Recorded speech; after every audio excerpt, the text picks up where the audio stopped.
Welcome to the People's Guild. If you are invested in Splinterlands or if you are just curious about Splinterlands, then this podcast is for you. All right, well, welcome back to the People's Guild. We've got another episode here for you guys featuring the overseer of 2 castles, 2,000 plots of land, God knows how many flesh golems, all of them, for all I know. I think the official statistic is greater than a third, roughly a third of all flesh golems that are in print. And one of the fantastic content creators down in Australia, he hosts the Adelaide weekly meetups. Is that right? Weekly meetups for the Splinterlands community. They're monthly. Monthly South Australia meetups in Adelaide, Australia. We've got Matt Clarke on the show for you. So welcome to the show, Matt Clarke. Thanks for stopping by. No worries at all. Thanks for having me, gents. Always a pleasure to talk about this game. And yeah, the monthly meetup's actually on tonight, so I'll be doing that in about 5 or 6 hours. I'll head out and see the gang. It'll be the last one for the year, so we don't generally do one in December. But thanks for having me on. I'm looking forward to it. Great.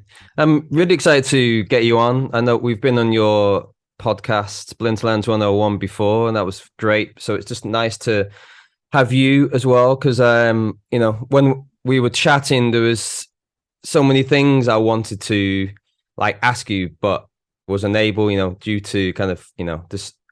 There was 4 people on the podcast, so glad to get you on your own and going to pick your brains. For me personally, it's just really nice just to speak to someone who's been in the game for as long as you have, from the beginning. So I'm just really interested to know, you started into crypto 2012, and I'm just really interested to know what was that initial thing that hooked you, that made you it's kind of like taking a gamble, right? Because at that time, for us now, it's easy because you guys, people like you, have forged the path ahead for people like us to kind of see what you guys have done and be able to kind of people like Matt Clarke have done it, so we're able to join this. I was about to say circus then, but join this road. So what was it that initially grabbed you to the world of crypto? Yeah, it's a good question, isn't it? I actually specifically remember the conversation that started really everything, my current trajectory on life.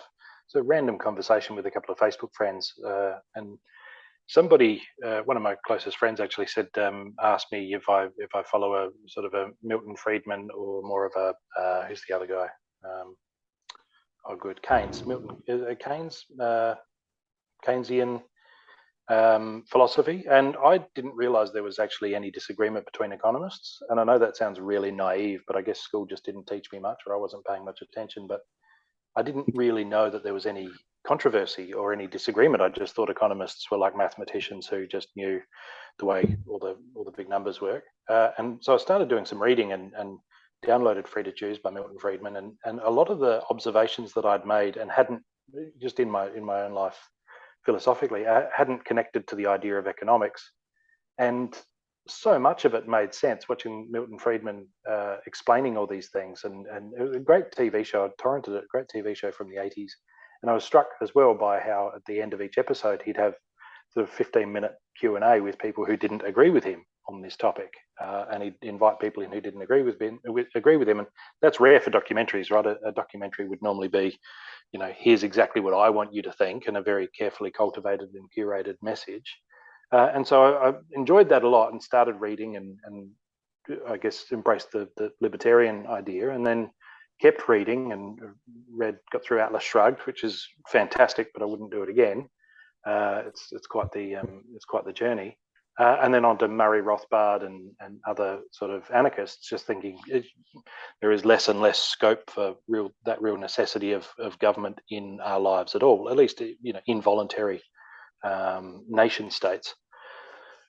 So from there, I started, I guess, just identifying as a anarcho-capitalist or voluntarist. So when somebody somewhere in a chat group mentioned Bitcoin, which was a money made with code, not issued by a government and not run by a government, well, that to me was really worth learning about. I'd become very, very curious about all of this stuff now that I knew that there was this debate amongst economists, and the TV's never going to tell you that there's a debate amongst economists. I just didn't know. So it's amazing to me to think how readily that one conversation on Facebook really steered the next 10, 12 years of my life. So I learned about Bitcoin. I started reading up everything I could. I had that had that Road to Damascus style with a couple of nights there where I barely slept, and I'd wake up and read more about Bitcoin and try to understand it on a conceptual level. And I would, as I really understood it, not at a coding level. I couldn't code my way out of a brown paper bag, but as I understood the concepts, I thought this is potentially the future of money. So we couldn't afford it. I didn't have really much spending money, and magic internet money that's that no one's ever heard of before was probably a dangerous, reckless thing to do. But I started watching at $10, and I felt like I'd missed the boat. I didn't buy any Bitcoin until it was $50. So I got a decent stack of Bitcoin, and held that through thick and thin until eventually I started thinking that maybe the time to diversify a bit. I came across Steem, figured again that whole idea of the government not just being pushed out of the money minting business, but also the control of information business. And so rather than just sending figures around, we could jump onto Steem and send messages. I remember just thinking, the emperor of the world 500 years ago could have a message for me that he tried to get to me, something that he wanted me to know, well, that he wanted the whole world to know. And he could send stone tablets to the corners of the earth. But if his son or grandson or great-grandson don't want that message available, they could just go and smash them, right? So in many ways, I can pull out my phone and type a message on Steem, now Hive, and it's just there. And the most powerful men in the world can't do anything about it. That's absurd, right? That's absolutely absurd. And I thought this is the direction I want to go. And then, over the years, I saw that the way the blogging worked, and I know blogging's a sort of an oversaturated place. There's a lot more people who want to write than there are who want to read. And so when Aggie, who I'd seen successfully pull together a large group of people in the Minnow Support Project, decided that he was going to make a trading card game. I've never been into those games. I've never played Pokemon or Yu-Gi-Oh or any of that. That was a nerd step too far for me when I was younger. I just kind of said, yes, let's go, let's do it. Wow, what a ride, man! So about 10 years in the making to where we are now, and I think it's high time that we talk about the kind of recent developments at Splinterlands. It's kind of a flashback, I would imagine, to when you first started. The crypto economy is in a bit of a bear market. I think maybe a bit of an understatement there, but Steem Monsters was born in a bear market, and that's when you decided to buy in. And given the recent announcements from the team laying off 45% of the Splinterlands staff, and this is the roadmap for, well, the hypothetical roadmap, TBD roadmap. We'll get some more details on what's going to be hard and true for that roadmap here in a few weeks' time. But what was your initial kind of takeaway given that announcement, Matt? And how did you feel your conviction in Hive, in Splinterlands, in Aggie and the team? Did you feel that conviction waver? What were your initial thoughts, and what was your reaction? No, it's a good question, and I could appreciate why some people would be reluctant or a little bit hesitant. Economic reality suggests that when sales drop off, the staff has to drop off. And for me, I wasn't surprised. I guess I wasn't expecting that the cuts would be that big. To be honest, I expected that there would just be a gradual scaling down. over time instead of one big hit. But having thought about it, the idea of slowly thinning your workforce over the course of 6 months or so destroys morale in the workforce, because your mate who you talked to yesterday might not be there tomorrow, and you yourself might not be there, and it tends to generate an environment where people are more concerned with looking productive and looking like they're very, very important to the business than they are in actually achieving anything or doing anything or taking any risks. So I do, in hindsight, I like the way that they did it, which was ripping the Band-Aid off. We've done these cuts, so they're done now, right? Everyone who didn't get their marching orders is still employed, and they've got a far better chance of still being employed 3-4 years from now because of these cuts. So, yeah, when the hiring boom started, it was very much based on the huge influx that we had, and our servers were melting. We couldn't keep up with the number of people who wanted spell books and resource credits, and it was just absolute bedlam for a while there. And so the team not only had to meet that growth with adding staff, but they also had to assume that growth would continue. And as more and more of what the support staff were brought in to do, clean up a big backlog of support tickets and the like, automate processes so that these things don't happen again. I guess from a technological perspective, in a way, this was a necessary transition to go from a very human, hands-on support scenario to now it's matured and everything's automated, or most things are automated. So it's not so much about we're desperately short of money. It's just if we get rid of these people who we brought on, they cleared out the backlog, and now we don't necessarily need that many people right now. Yeah, I don't know. I feel like they did it well, and I actually have more confidence because I think if they're carrying a lot of, I'm not going to say dead weight, but staff that the income can't justify, then that's going to hit it's going to be a much harder stop at the end of that road, right? Yeah, I wonder, like you hit the nail on the head. I think, of course, a big cut like that, 45% of the workforce, it's just like bump. That's like, it just sent shockwaves through the game, right? But you're totally right. If you were working for Splinterlands, and last week they did 10%, and then next week or next month they do 20%, then everyone's just going to be just like looking around, right? You just never know when that next hit is going to be. So yeah, for the good of the game, that initial 45% reduction is going to benefit the game in many different ways. So from everything that did happen last week, the big news, where do you see the long-term benefits as a result of this?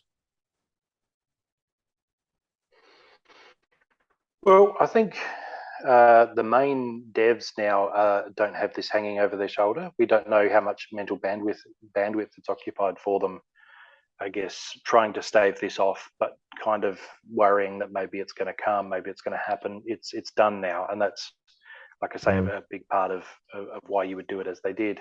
I've been involved in large redundancy discussions professionally outside of crypto, and the doing it early and deep and once is absolutely the best way to do it, and that's how they did it. So when they came out and said that, I thought, yep, okay, it's early. They probably could have gone on for another year as they were, even with poor sales, and maybe people look back on this and say, oh, that was unnecessary, because then might have got a bull market over the northern winter, and things turned around and great, and they might end up even rehiring some of those people.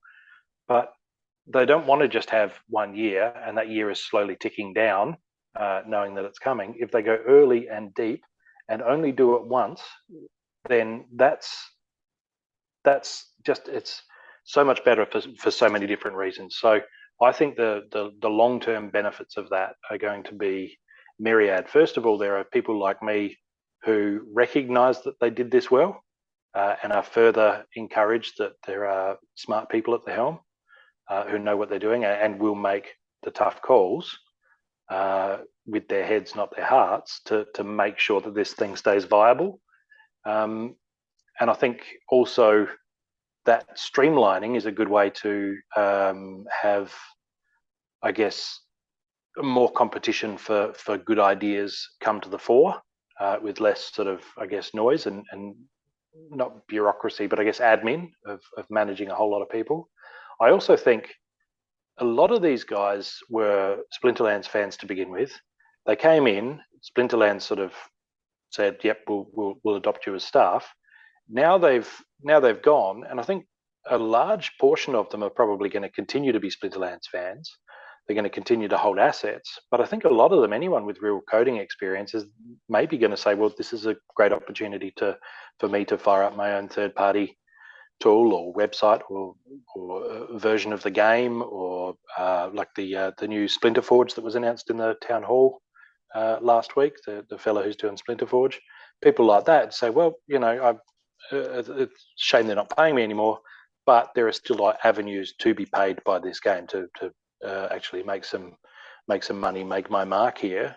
Instead of doing it from within the organization, I can do it from without, because you don't need to ask Aggie's permission if you want to go and build that third-party website. You just do it. Yeah. How about the game, though? Like, in terms of the game, where do you see the game benefiting from this? Well, like, I think I mean, like I mean, like the play mechanics of it. Well, yeah, I'm not entirely sure that it's going to have too much of an impact on that. I think the fact that they've kept those 17 core developers means that shouldn't have an impact there. I think as long as they're not getting pulled away to manage the customer service stuff that's now been left sort of somewhat unmanned compared to what it was. I think just the land is the big one. In fact, almost tech modernization. Realistically, we need that non-card market, and I've been expecting that in the next couple of weeks for about 6 months now. And I think really what they need to do now is start delivering on some of these long-term things, boss fights, land, the non-card market, because I have no-coiner friends who aren't interested in playing, but they want to own a couple of land plots, but they can't do it by buying in credits with a credit card, and they don't have crypto. And you can't do that at the moment. You can't. There's not really any easy, straightforward way to just put some money on tribal decks and buy a land plot with your credit card. You need to buy credits through the game, and so they're sort of saying, look, as soon as you get this non-card market up and running, I'm going to swipe my credit card, and then I'm going to buy some of these land plots that are sitting there. Now, if that pushes up the price of land, because there's who knows how many no-coiners out there that want to buy some land, well, then that could be a wonderful thing. But until we've got the non-card market up and running, that's not going to happen, right? So I kind of feel like if this was a distraction to the developers, knowing that this is coming and now that's done, then I think it's really good for the game, because they can devote all their energy to that rather than worrying about this big decision that maybe has to be made or maybe doesn't. Yeah, it's a great point. I think kind of circling back to what you were talking about a few moments ago with the cuts coming swift and with a certain degree of precision, going 45% right off the bat. I think the staff that's remaining, they've certainly got to feel re-energized, refocused, and there's definitely a sense of urgency to start delivering on these promises that have been made, a la land, non-card market, bringing Rooney to the game.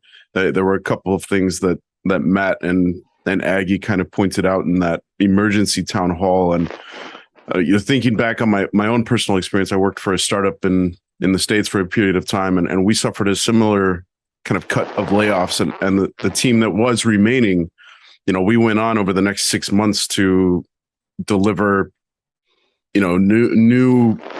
a a new standard for efficiency and effectiveness across all of our, associated tasks within the organization. And I'm expecting a similar sort of trend to take place here at Splinterlands. And I think ultimately, longer term, we will benefit greatly from these cuts. So I appreciate your insight and your perspective there, Matt. I completely and wholeheartedly agree. I think, something else that really stuck out to me was the manner in which Aggie and Matt handled the emergency town hall. There was no sense of callousness in that message. It was, we feel for these people. A lot of these people they've become, part of the Splinterlands family. And I think that makes the decision that they made that much more commendable, because, you are cutting good friends and buddies that you've, seen projects through together and watched this game grow together. And,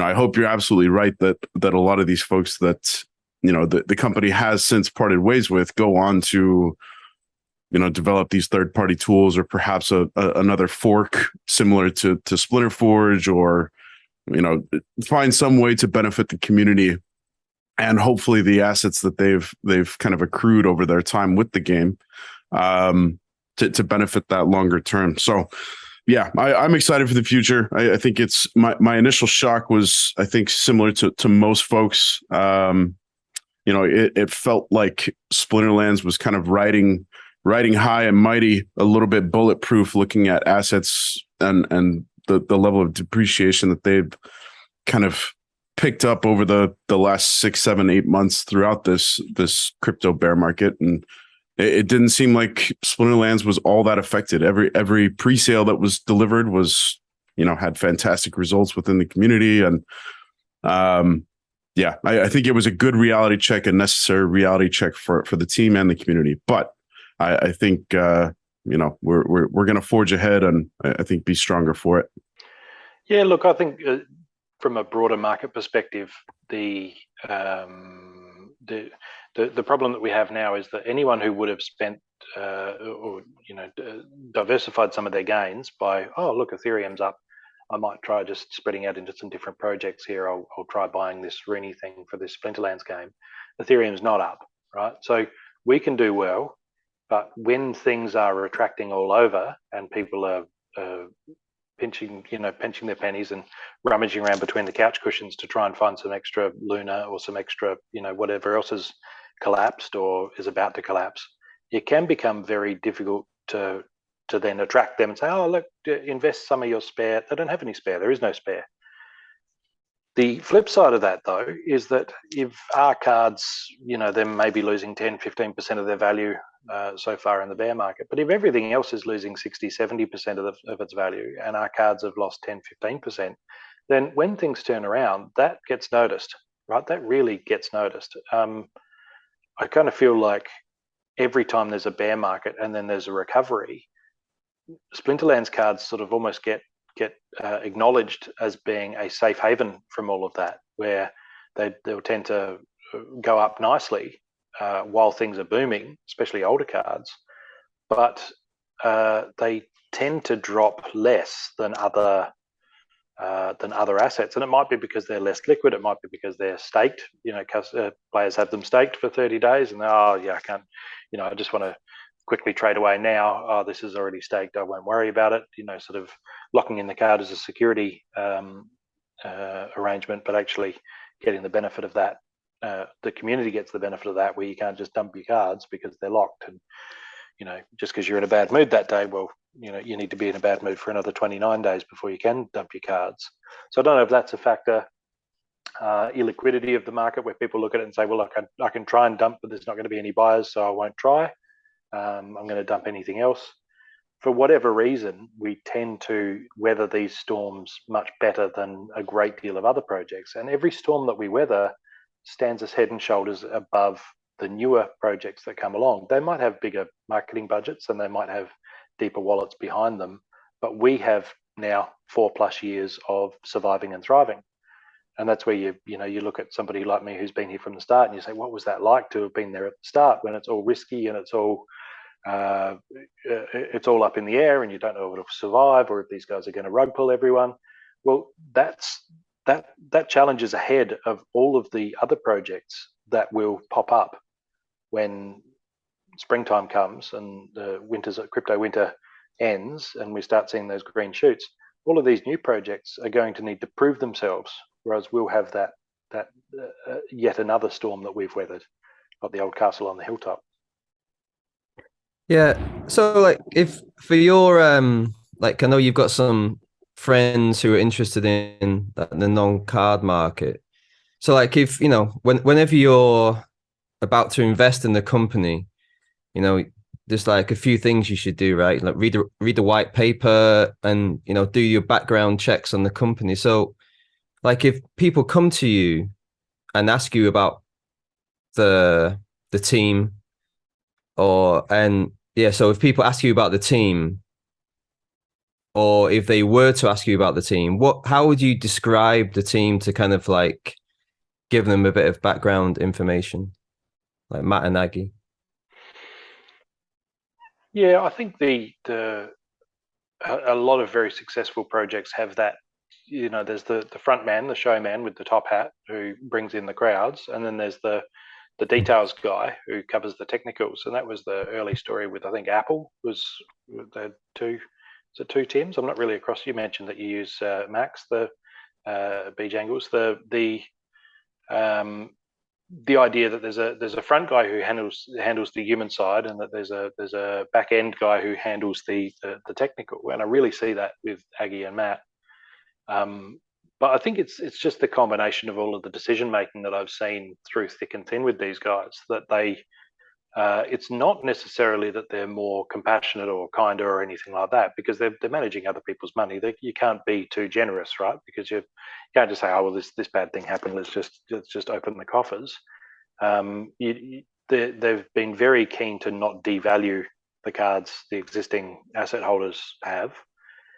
So they're really, and Matt mentioned, I think, as part of the town hall, I probably can't do it justice, but he sort of said, anytime that we honour the earlier investors, we encourage new investors to become earlier investors a few years from now, right? The more honour they show alpha card holders, for example, I think it was a discussion with Weirdbeard, who I think he tends to believe that alpha holders are overcompensated, and there's an argument for that.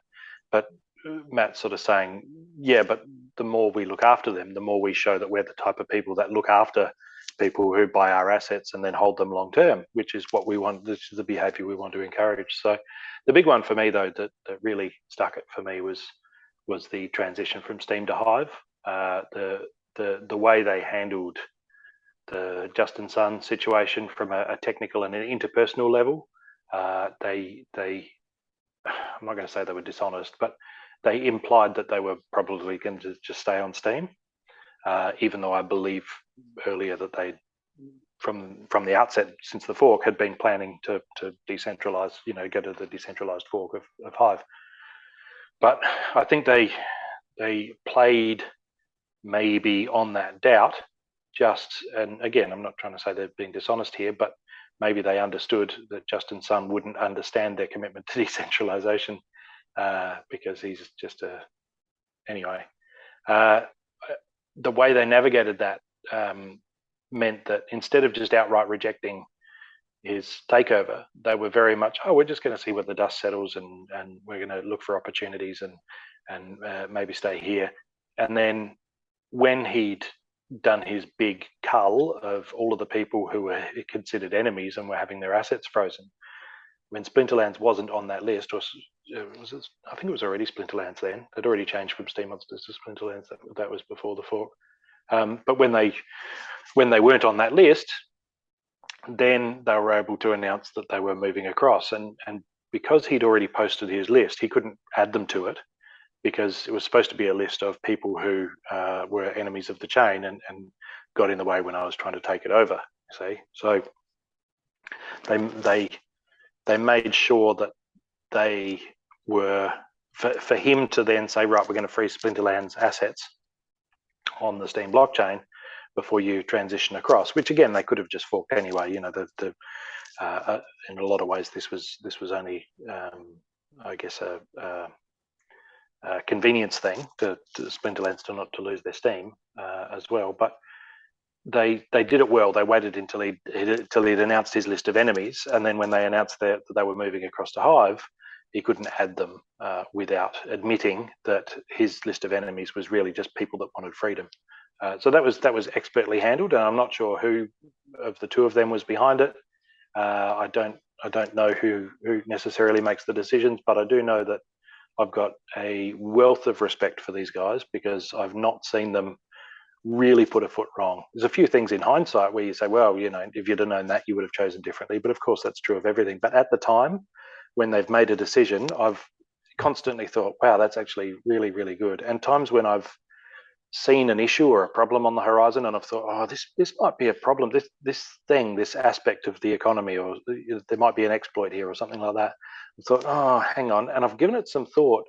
And then before even reaching out to them to say, hey, here's a problem I can see coming and here's how we should address it, they'll go and post an update, which is new and exciting and wonderful. And also just if you didn't even know about the problem, then you wouldn't even recognize this. But it also beautifully and elegantly handles the problem that I was worried about without actually even calling attention to it. And I struggle to think of specific examples, but it's happened probably 2 or 3 times where I'm about to tap them on the shoulder and then this new update comes out and everyone's, oh yeah, I'm really excited about this new thing.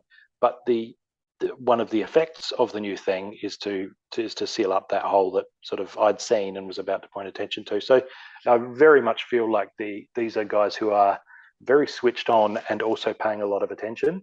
And I have no hesitation, to be honest, in recommending them head and shoulders above any other project of which I'm aware. Wow, thank you for sharing all of that, Matt. That's fantastic testament to your own experience and to I think the guys that we've come to appreciate for kind of manning the I guess the captain's roost of this ship called Splinterlands.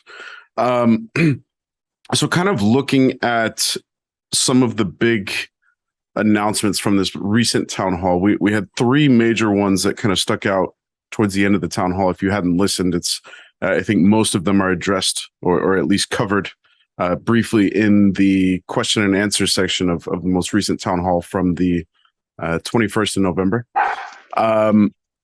We had reward cards being soulbound, the announcement that alliances of guilds was going to be taking place, and that DEC could be stocked into land to potentially boost the rarity or yield of said land. I'm curious, Matt, which of these kind of sticks out in your mind as being? Well, let's back up a second. What were your initial thoughts about these 3 announcements, and I'll let you choose which one we dive into first here. I think that the dark energy crystals for improving land plots is really interesting because it's a one-time sink of dark energy crystals. And then the land is permanently of a higher rarity. So I think that's going to trigger a lot of FOMO for a lot of landholders, myself included.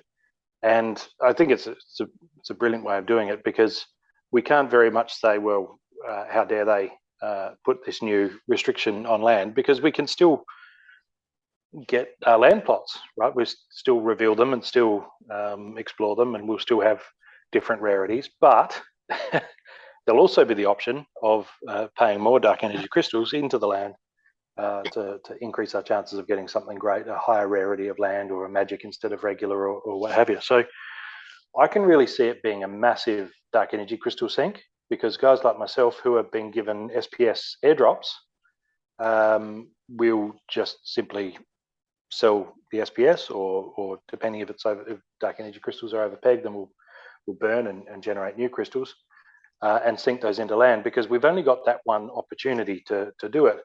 Now, what's really interesting though is that we might end up with a lot of unrevealed land because there will be guys who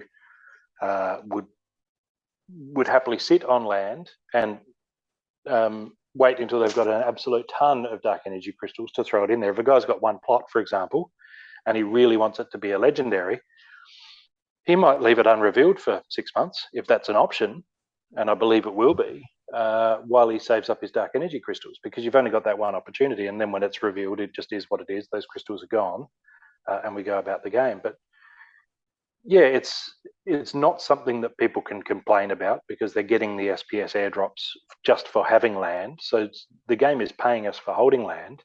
Those who are cashing out those SPS airdrops will have a lower, assuming that they don't buy back in with dark energy crystals. If they're people who are actually paying right out of the ecosystem and saying, well, I'm just going to dump this SPS they're giving me for holding land, that's all well and good. But when you reveal your land, your neighbors are going to have better plots than you are.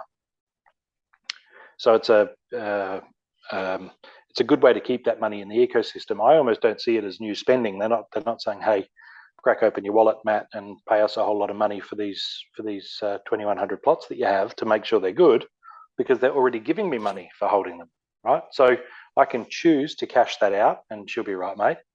Or I can choose to, what I'm doing, which is hold it, stake it, let it grow, and then when the time comes to reveal, then I can plow a whole lot of dark energy crystals into each plot and hopefully get better results. So it's interesting. It's so far it's a thought bubble as best I can tell. I think Matt's keen on the idea. I'm keen on the idea. I think it's a great way to get dark energy crystals back up to peg, but it's also a question of timing too, because that's land V1, and we're looking at land version 0.5 out by the end of the year. So I'm not sure when land version 1 will actually be out. I think the next big thing with land is locating them on the map. So version 0.5 is you turn your stakes into claims, and those claims appear somewhere on Praetoria on an actual grid. And so you won't necessarily know what they are, but you'll know where they are and how they relate to other plots nearby. And that's been an interesting sort of discussion, or something to muse on for myself personally, having 2 regions. Do I want to claim them at exactly the same time? Because plots claimed in the same transaction will be clumped together on the map. Or do I want to claim them at different times so that they're in different parts of Praetoria? And I think at the moment, I'm leaning towards different parts of Praetoria, largely because I think any network effect benefit of having a lot of plots together will probably be met by having an entire region. But anything that's only on one specific place on Praetoria, I increase my chances of being closer to anything and everything that I want to get to. I'd hate to claim 2,100 plots, but they're at the northern tip, and right down at the southern tip is something interesting that I can't get to easily. So I'm sort of next to a bog. Well, stuck yeah, next to a bog or something. Yep, and built a castle and it sank into the bog, and built another one and that sank too.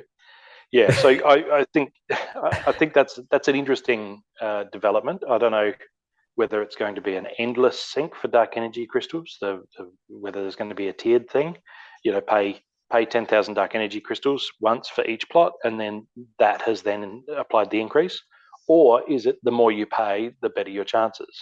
I think from a balancing perspective, they're probably going to want to say, well, we don't want one guy to have a region that's overflowing with everything bountiful and magical and mystical and wonderful just because he just went out and bought the entire order book worth of dark energy crystals and did that day after day for a month. I think from a balancing perspective, that will make maybe plots that aren't like that difficult to sell, right? And they do want to honour that. So my expectation is that there might be, say, a couple of tiers. Say it could be if you pump 20,000 dark energy crystals into this land plot, then you double its chances of being whatever rarity, or double its chances of having some sort of magic. So either way, I mean, across 150,000 plots, if you're talking about adding 20,000 dark energy crystals to each one, and maybe only half of them will get that treatment, for example, that's still a massive amount of dark energy crystals that leaves the ecosystem. So I think that would get the job done without also throwing out the balance too much of saying, well, if you throw 1 million dark energy crystals into a single plot, then you're almost guaranteed to get whatever. Well, then you're going to find that there are people who do that, and then there are people who didn't do that, and they're really disappointed because their land is they can't compete with those people, because that's what it'll be. It'll be a marketplace. If my stone quarry is ultra legendary and your stone quarry is meh, then how can you compete with me on price when I've paid the same for my building, but my building is generating stone 15 times faster than yours. So I think to not throw the game out of balance, they need to kind of make sure that it's just like an optional. Okay, do you want to spend 20,000 dark energy crystals on making this plot more viable? Yes or no? Click, automated. It takes that amount. I think that's probably more likely the way they're going to go, rather than just throw any amount and it will increase your chances by that. There might be a couple of tiers, 20,000 and 50,000, or even 100,000. But I can't see it being just a bottomless pit for dark energy crystals. But I don't know. Is this plowing DEC into your land, is that to be burned once you have done that, or is it just to be staked on that land? No, I believe it's burnt. Whoa. Yeah, I'm Wow. pretty sure Matt said it was burnt. So it's gone, yeah. But there's always new dark energy crystals coming into the ecosystem, but there's no more land, right? So there's definitely that feeling that I don't want to be 5 years down the track and have 10 million dark energy crystals, and I look at my plots and go, I really wish that half of these were slightly more special, right? And I've got this 10 million dark energy. I can't do anything with it. I can't. Now that they're revealed, there's nothing I can do about it. So with that big hard, I guess that opportunity closing, the opportunity to I can't think of the word. We got to start inventing new words for these things, to amplify the possibility of your land, to increase your chances of getting great land. I think with knowing that's coming, a lot of bigger guys are going to be stocking up on dark energy crystals, because they don't want to look back afterwards and say, well, I got plenty of crystals now, and I'll get plenty of crystals tomorrow and the day after, but land is a once-off thing. So I can see it really generating some FOMO, and that's kind of why I think, yep, great idea, but I would kind of like the team to put a lid on it maybe and just say there's a one-time contribution available. Do you want to do it or not for each plot? Because then we don't have that chance of having things wildly out of balance. Yeah, that definitely opens up lots of possibilities, right? And I think, yeah, even I'm thinking I've got 5 plots, so it would definitely be worth my interest in waiting until I get enough DEC, whatever that DEC gets, right? Whatever DEC you need to increase the possibility. So is it guaranteed you would get that? Like for Epic, you have to sink enough, a certain amount of DEC, or is it just increases your chances? Just increases your chances, from what I heard. Yeah, my understanding is it's somewhat similar to stones with packs, right? It's just going to increase the likelihood of said land turning over as being a legendary or increased rarity. Because I've got really bad luck when it comes to increasing the possibility of like go forward cards. I opened 500 packs with all the gold potions and potions available, but I didn't even pull one legendary gold card. So don't know. Yeah, that definitely. But you never know. You just never know. Well, so in terms to me like your luck is due, Weskel. That's what I'm hearing. You're going to turn over a castle, man. Hey, yeah. So that was another question I wanted to ask. If you did split up your regions, Matt, would that decrease your chances of having 2 castles, or those 2 castles or the keeps, are they guaranteed? Yeah, so they're guaranteed. So every region has a castle in it. So if you own a region, then you're definitely getting a castle, and 9 keeps. So the 1,000 plots is broken up into 10 tracts of 100. The region is broken up into 10 tracts of 100 plots. Each of those tracts has a keep, and one of those tracts has a castle instead of a keep. So I'll definitely have 2 castles and 18 keeps. And my other 120 plots each of those will have 1 in 1,000 chance of having a castle, and 1 in 10, no, 1 in 100 chance of having a keep. So yeah, it's going to be fascinating gamesmanship how all this plays out, because I personally would like to. The more I think about it, the more I feel like this would be a fun idea. I want to claim regions away from each other, but then buy a path between them. So I have a almost like a dumbbell barbell, with the weights. So they've got a big clump here and a big clump over there. But as I'm generating income from them, and as different plots come up for sale, to just go, yes, I'm going to take you, and see if I can find a path from one to the other. But that's that's amongst many other projects. I do actually think too that I could get to a point where I've maybe revealed one region entirely, and the income from that goes into becomes dark, turn that into dark energy crystals, and then the other region I might have enough to burn a whole lot of dark energy crystals in one plot per day and reveal one plot per day. And then for the next 3 years, I'm just revealing one plot per day, but they're really good because they're getting the dark energy crystal income from the other region is going into revealing those. So there's different ways it can work. I'd sort of originally planned to reveal both regions back when that was not a lost opportunity, to reveal both regions and maybe rent one out and use the income from that to upgrade buildings and the like in the main region that I'm running myself. But we'll just have to wait and see. I do plan on Twitch streaming my land management, because I think there'll be a lot of people who arrive and maybe they'll buy a plot or two and they're not quite sure, and they kind of want to see how somebody manages so many plots. And I just feel like that would be a really good, almost fun opportunity. I'm going to be sitting down twice a week or 3 times a week to do my land management anyway, so there's no reason why I shouldn't stream it on Twitch and I guess be an opportunity for other people to see what's going on, what other people are doing, and how land's managed. You're going to have some people eating that up. Yeah, sorry, Ben. Myself included. I think it's brilliant. Matt Clarke, the land mogul. I can see it now, man. It's great. So I imagine that the land that you hold, Matt, is going to be a primary place where you place your army of flesh golems.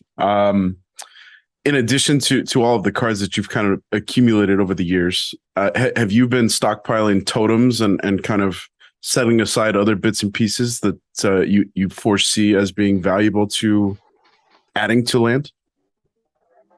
No, I've been.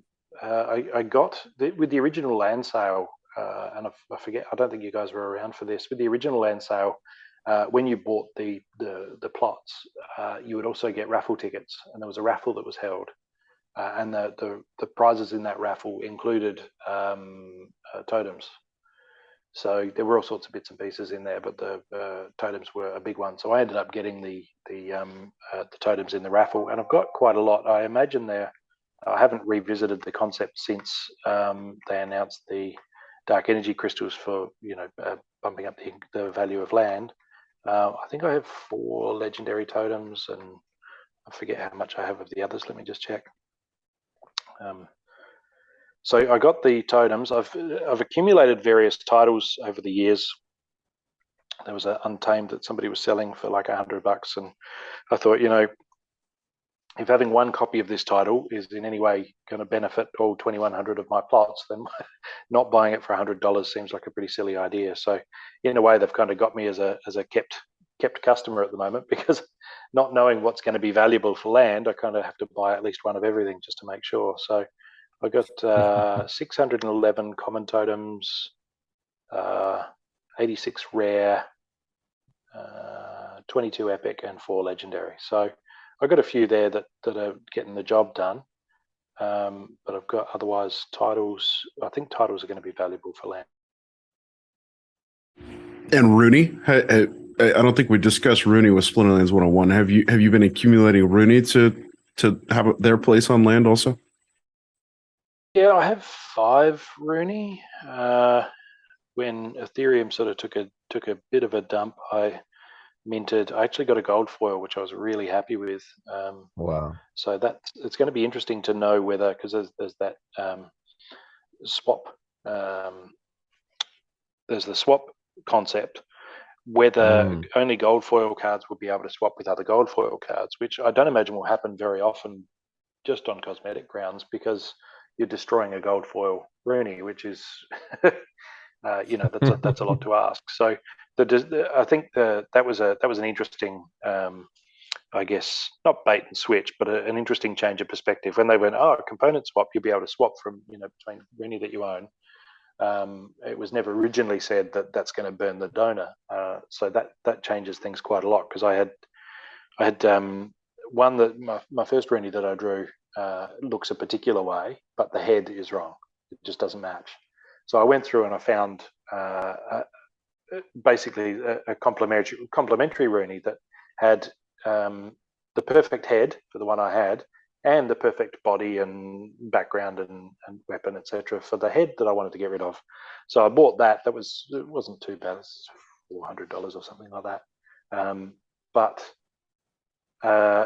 And I was thinking, that's great. I'll just swap the head, and then I've got two good Rooney. But that's not going to be the case now. So I'm sort of looking at it and trying to work out which way's up, and whether I can, if I can donate from a regular foil to make a gold foil look prettier, then there's one thing I'll do. But if there's not, then I think I'll just probably leave things as they are, and just not engage with that burning mechanic at all, and just have five for any one of them gold. So I do tend to do a lot of guilds gold foil phrase. So having a gold Rooney, I think, is going to be really valuable for that, hopefully. Or maybe if it was in a better player's hands. Hey, you kind of just hit upon something, and this is something which I wonder what you think about it. Just like the uncertainty with certain elements of the game and with land, like people have invested this money in land, but there's still lots of uncertainty about it. Like we don't know how many cards are needed for each land. We don't know about totems. Just all that uncertainty. How do you feel about like you yourself investing in something with that uncertainty, and other people investing in something like that? Yeah, I remember Yaba touching on this when he posted originally about the land sale, and he essentially said, look, there are a lot of the details that we can't give you because we don't know them yet. And if we say them here and now and say this is the way it's going to be, and then change it down the track, obviously that's not, So he said, what you want to do, if you want to know exactly what everything does, then buy it then. But if you want to speculate that things are going to work together well, then buy the things that you think might work well down the track now. So I guess pointing back to saying, look, this is very speculative. Okay. We don't know what's going to work together with what. If you want that clarification, then by all means wait until we've been able to provide it, until we've actually worked it out ourselves, and then buy the totem then. But obviously the consequence of that is that any increase in price is you're gonna miss out on that as a gain. So I think that's probably a good way to put it. But I would say that my experience with buying Splinterlands assets has been that, for example, with the flesh columns, and I have a third of both regular and gold foil. I'm well over on regular. I might be one or two under on gold foil. I haven't looked at the numbers for a while. They're spread across a few different accounts. So, buying flesh columns for me was originally I was always fascinated by those robber barons, turn of the century, cornering the copper market, that type of thing, or I'm going to buy up all the railroads and trying to monopolize things. And I thought, well, this is a good opportunity to just run that experiment. And so buying flesh columns for me was an interesting, I guess, fun adventure. But the more I thought about the nature of the attention economy, the more I thought, well, this could be a good way to unofficially have naming rights. I mean, there's very few players in this game who look at a flesh column and don't think of my name, which is kind of surreal. but also, again, it's the attention economy. So when I say I'm going to Twitch stream my land play, a lot of people go, "Oh, Matt Clarke, yeah, I know that name from Flash Columns." So that was not something that anyone offered me when when Agrod started pushing out the packs and saying, "Hey, buy these packs." At no point did he say, "You're gonna if you buy lots and lots of one of these cards, you're going to get known for that, and then you're going to get famous, and then people are going to watch your Twitch stream, and then people are going to want you on their podcast." He didn't offer any of that, but those are just benefits that fell to me from having bought Splinterlands assets. So I kind of feel the same way about totems and land and the like. I couldn't have anticipated when I bought flesh golems that they would attract, I guess, so much rentals. For example, I'd be getting a decent rental income return from them, or that they would attract so much attention, or that they would attract, what else is there been? All sorts of SPS airdrops and the like. So I kind of, and then the SPS has generated GLX airdrops, and then airdrops and airdrops and airdrops. I kind of feel like buying assets in this game is a way to I guess plant seeds for the future that you don't know what's going to pop up, right? But it's a good seed. You don't necessarily know what's going to pop up from it. So it's like, well, I'll just let it be a fun surprise. But the fruit that comes off that tree that grows when you plant it, well, that's you don't know what's in those seeds either, because I didn't anticipate GLX when I was buying land, but owning that land gave me the airdrops of SPS to then get the GLX. And likewise, I wasn't thinking that with buying validator node licenses. But now I'm going to be getting those in GLX. So I think this whole ecosystem rewards people who hang around, and that's what Yappa really wants to, I guess, push when he's talking about looking after the alpha card holders in tournaments and the like, is that if you buy the stuff and just keep it, that's all you need to do is just keep it. I've had a personal theory for a while now that at some point projects are going to start running audits on what have their potential airdrop recipients done with previous airdrops, because it's all public, right? So say you guys decide, okay, we're going to do our own offshoot game. We're going to do our own. It's going to be an RPG, but we're using Splinterlands assets, and we're going to airdrop our governance token to Splinterlands players. But you kind of want to safeguard your token value from the start to generate hype and the like. So you could go through and run an audit and work out which of the people who were airdropped SPS dumped it all immediately, which people staked it all, and then say, well, as long as people have done a minimum of this, then we're going to airdrop them our token. And so then I'm now sitting in a position where I'm getting airdrops of half a dozen different tokens across different projects, because I've developed a reputation. There's a public record history of me not, I guess, taking a big steaming dump on your project by dumping the tokens that you've generously given me. So I've had a personal policy for a while now, probably 3-4 years, of I'll sit on a token for at least 12 months. If you airdrop me a token, I will not sell it, up, down, whatever the price may do, for 12 months minimum, because it seems really ungrateful to me to say this is what I'm going to do. I kind of feel like you're just lending me your tokens for 12 months and you just want me to hang on to them, and then you have a decentralized project, and the fact that I haven't sold makes you look good, and I want to thank you for giving me your tokens. So it's almost an unspoken compact between myself and airdroppers, and I really do believe that in time, different projects are going to start doing that. They're going to start auditing, what has this account done with previous drops, and then you either get a green tick next to your name or a red X, and I want the green tick. What can I say? I love that perspective. I expect a couple of things out of what you just mentioned, Matt. One is I think we've landed on the official streaming name of Matt Clarke is Matt Clarke the Flesh Golem, the land mogul. For a few different reasons. I think that's both hilarious and appropriate.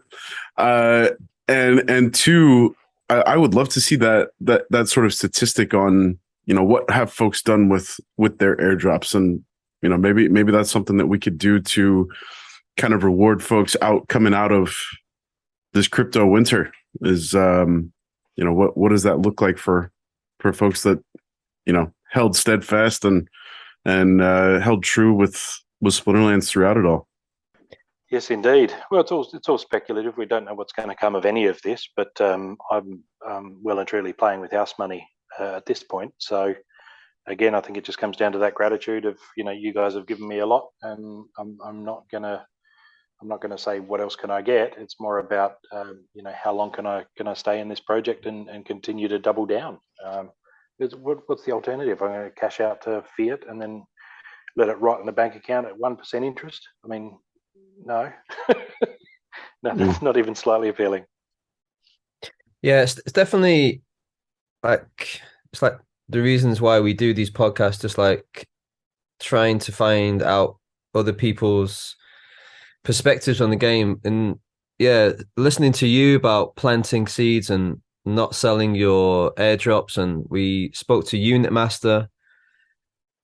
Nice shout out to Unit Master as well, who's we kind of been in contact with a lot since our podcast with him. But yeah, he said something as well, just that hit home to me, and it's just constantly like playing in my mind. Just like he hasn't sold a single DEC that he's earned. I think okay, maybe a tiny bit, but yeah. And that, when he said that, I was like, what? And like, I remember Ben as well. It's like, what?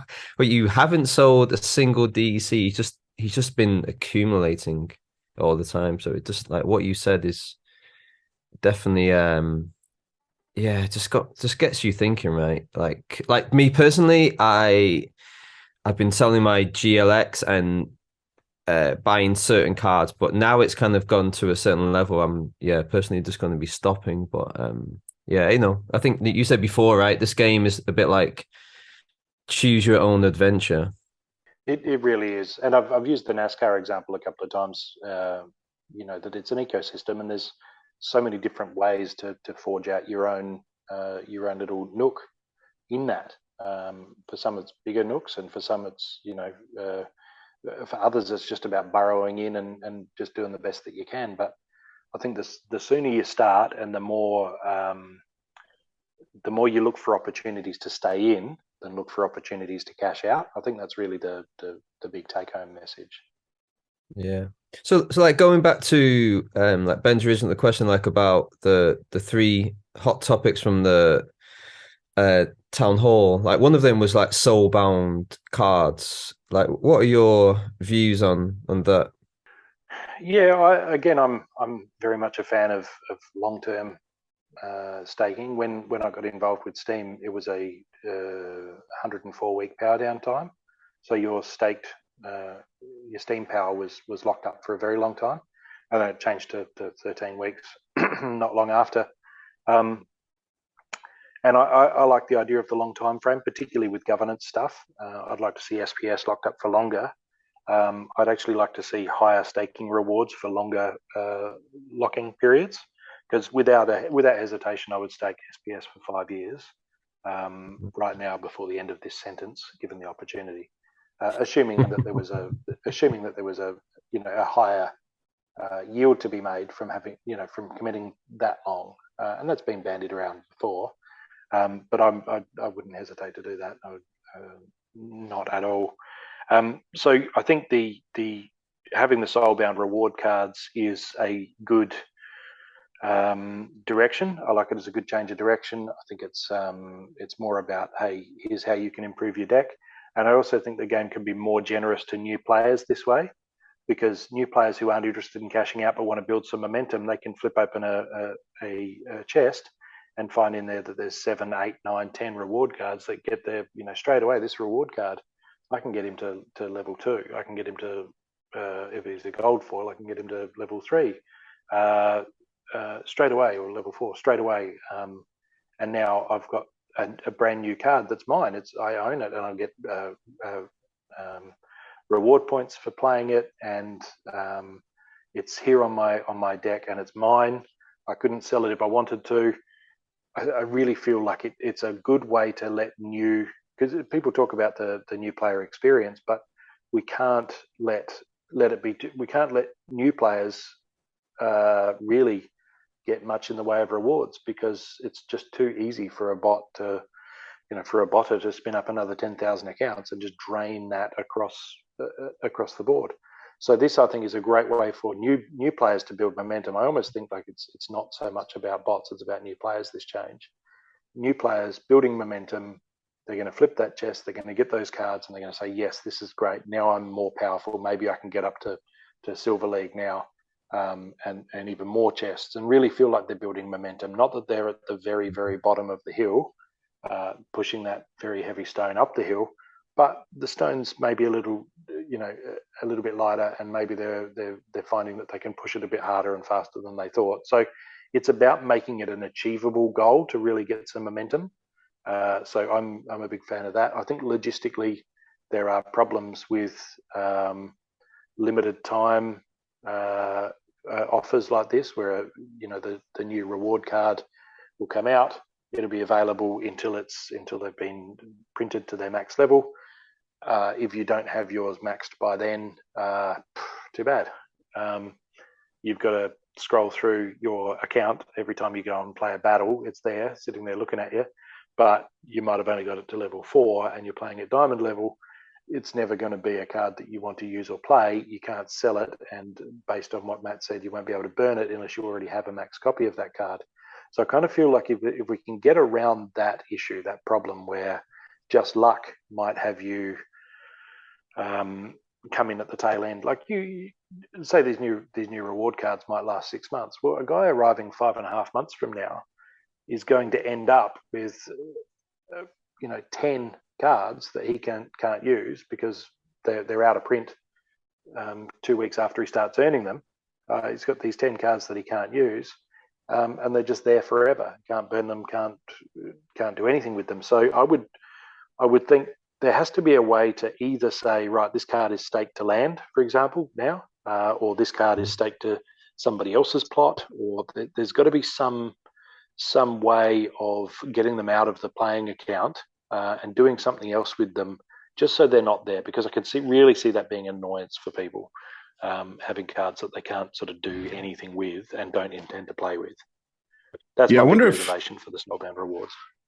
Yeah, I think that provokes quite a bit of thought. I wonder if the soulbound mechanic is relieved once the card has been, kind of seen its print, and maybe not relieved entirely and allows for that card to be listed on the market, but maybe post print, those cards can be burned for DEC, and at the very least, you're accumulating some value for these cards.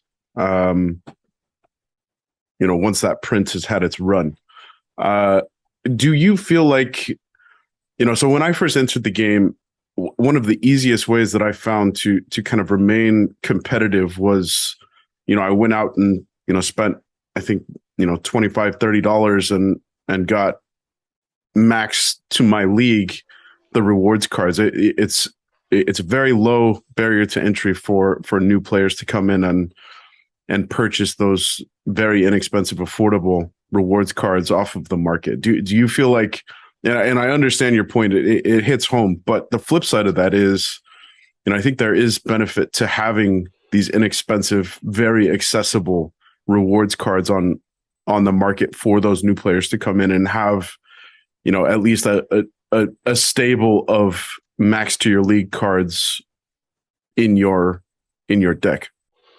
No, I agree, and I need to constantly look back and say, well, I don't remember what it's like to be a new guy, and the game has changed so much since I was that I really couldn't imagine. And I think maybe Yaba and Agro need to maybe sit down and say, right, commit to once a year, we're going to start a brand new account, nobody knows, and I'm just going to come in as a brand new player and see what that experience is like to get that empathy. Really to understand these things. So I think I would like to. I get that it was fantastic, and this is constantly this is the story of Splinterlands, right? The guys who arrived 6 months ago had all these great opportunities that I don't have because I just arrived, and there's plenty of people saying that about you, and you're buying those cheap reward cards, and will be next year, when reward cards are soulbound. Oh, really? You could just buy them, and they're only cents each. And I constantly hear the same thing. You got Lord Arianthus, and he was only $3, and you got, and so it's really about when you get here. You just get here and wait 6 months, and you're going to have people amazed that the things that you take for granted now were available so readily back then. So I think the workaround there, or not the workaround, but I guess the direction would be that it's about buying the packs. Now, I don't know if Rebellion's going to be $4. I imagine it probably will be. So that does make it a more onerous, I guess, task to get in. But it also brings it back to that core of the game, right? So Magic the Gathering, you don't just get given a whole lot of cards or buy a whole lot of cards that aren't available in packs, like what's been the case here for a couple of years now with the reward cards. Your cards that you get from packs. You buy them directly from the game developers, and they're the cards that you use. They're the cards that you have.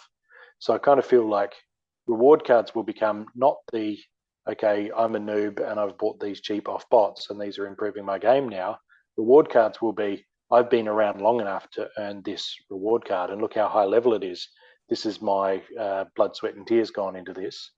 But actually buying in, getting started, it'll be a case of, if you got that $30, you're just going to buy, say, 8 packs and just hope for the best, right? Obviously, it's not as accessible, which is definitely a problem. But there's also going to be scope there to say, well, like I said, getting them out of chests will be far more, I think, readily available than what it is at the moment. So you'll arrive and you'll buy your packs, your original packs, and you'll do your best with your starter cards. We're not sure what's going to happen with those, but you'll do your best with your starter cards and whatever cards are in those packs that you bought. Hopefully you got an epic. Maybe you can build a few teams around that. But when you start getting those chests, then the reward cards arrive. You're still able to get those reward cards, and that's where you start building up that. Instead of paying a cent for them, you're still getting them, but you're getting them for free. And then occasionally you can save up and buy another couple of packs. So it keeps the pressure on the packs rather than the pressure on the pack sales. Because I think at the moment there's a little bit too much of, okay, I've bought the packs that I need. And now I'm just going to fill the gaps with whatever reward cards are cheap on the market. Whereas this is more of a case of, okay, you're going to need to continually buy packs. So for me personally, I've got 5,000 Chaos Legion packs that are unopened. I just whenever I have enough potions to open them, then that's what I'll do. But I haven't bought Chaos Legion packs for a long time, and I think part of it is that the player base got what they needed, and now the demand's not there. So yeah, I think this is stage one of this change. I do hear what you're saying about the cheap reward cards were a way to get in and build a more thorough playing deck to your level. I think this is just maybe the cart was before the horse there, and we need to spin that around anyway. It's just hopefully the reward cards found in chests can do that same sort of job as what the cheap ones did for you. I think possibly the team have looked at it and just discussed like what are the positives and the negatives to the current reward system, reward cards, and do the negatives outweigh the positives in the current state? I know what you're saying, Ben, and I was probably the same as well. Like for the new players who do come in, they do have the opportunity, but maybe not all of them do, right? I know it's only a sense for us. We live in around the world in countries that maybe 1 cent for a card isn't that much, but maybe for these people, for some people who don't have that luxury, who can't buy 400 cards or whatever you need, whatever level you're coming in at. I suppose, yeah, you're coming in at bronze, right? But I think maybe just now with the future changes, maybe it will make it a more level playing field. Daddy big bucks can't come in and buy all the current reward cards. Like he has to, everyone has to level up at the same pace. So maybe I can see that as being a positive. So Yeah, there's a again, this is one of the advantages of being baked on for a long time. But in the very, very early days of Steem, there was an account called Budget Bucket List, and she was great, gorgeous brunette. Um, did traveled around the world, and she made $15,000 on her first post, I think, and then 11,000 on her next one. Exactly what the chain was sort of needing, right? Like it was brand new. It was just nerdy programmers, and now we've got this gorgeous brunette blogger who's there, and everyone's upvoting her, and it was quite the heyday back then. And she went, "This is great, magic internet money." So she took all the liquid and constantly powered down, and she travelled through South America and did wonderful things. She went to orphanages and just gave them stuff, money, food, clothes, all sorts of stuff. But she stopped getting upvoted because people realised the the whales at the time realised that this was just draining value out of the ecosystem. And at the size that Steem was, we just couldn't afford it. And then what happens to, had they kept upvoting her and had she kept just dumping, then would we have ever got to the point where we are now, where there are thousands of Venezuelans actually making a regular income from this site? And I kind of feel the same way about about Splinterlands. I think if we chase being too,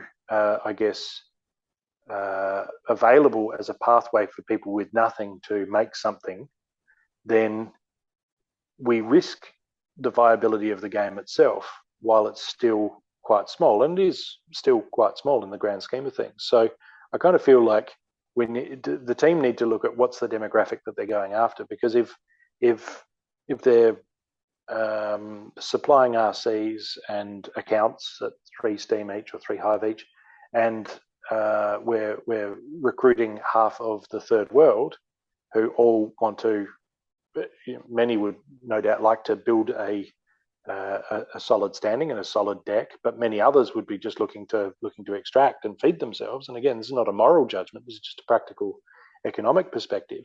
I kind of feel like the game needs to at least grow in wealthier countries as quickly as it grows in poorer countries. Otherwise, we risk making these decisions where we say, well, what number of our player base, what proportion of our player base can afford $2 for a pack or $4 for a pack? And I kind of feel like in order to become something that's big enough to really genuinely help a lot of people, we need to make sure it doesn't die early, like what Budget Bucket List was, I guess, risking with Steem. Now, had she kept her even just the powered up Steem power that she got and used that to vote herself, then she could have been part of a long-term, more sustainable experience. But instead, she gradually got fewer and fewer upvotes and eventually just gave up. And I think her last post was some sort of a dummy spit.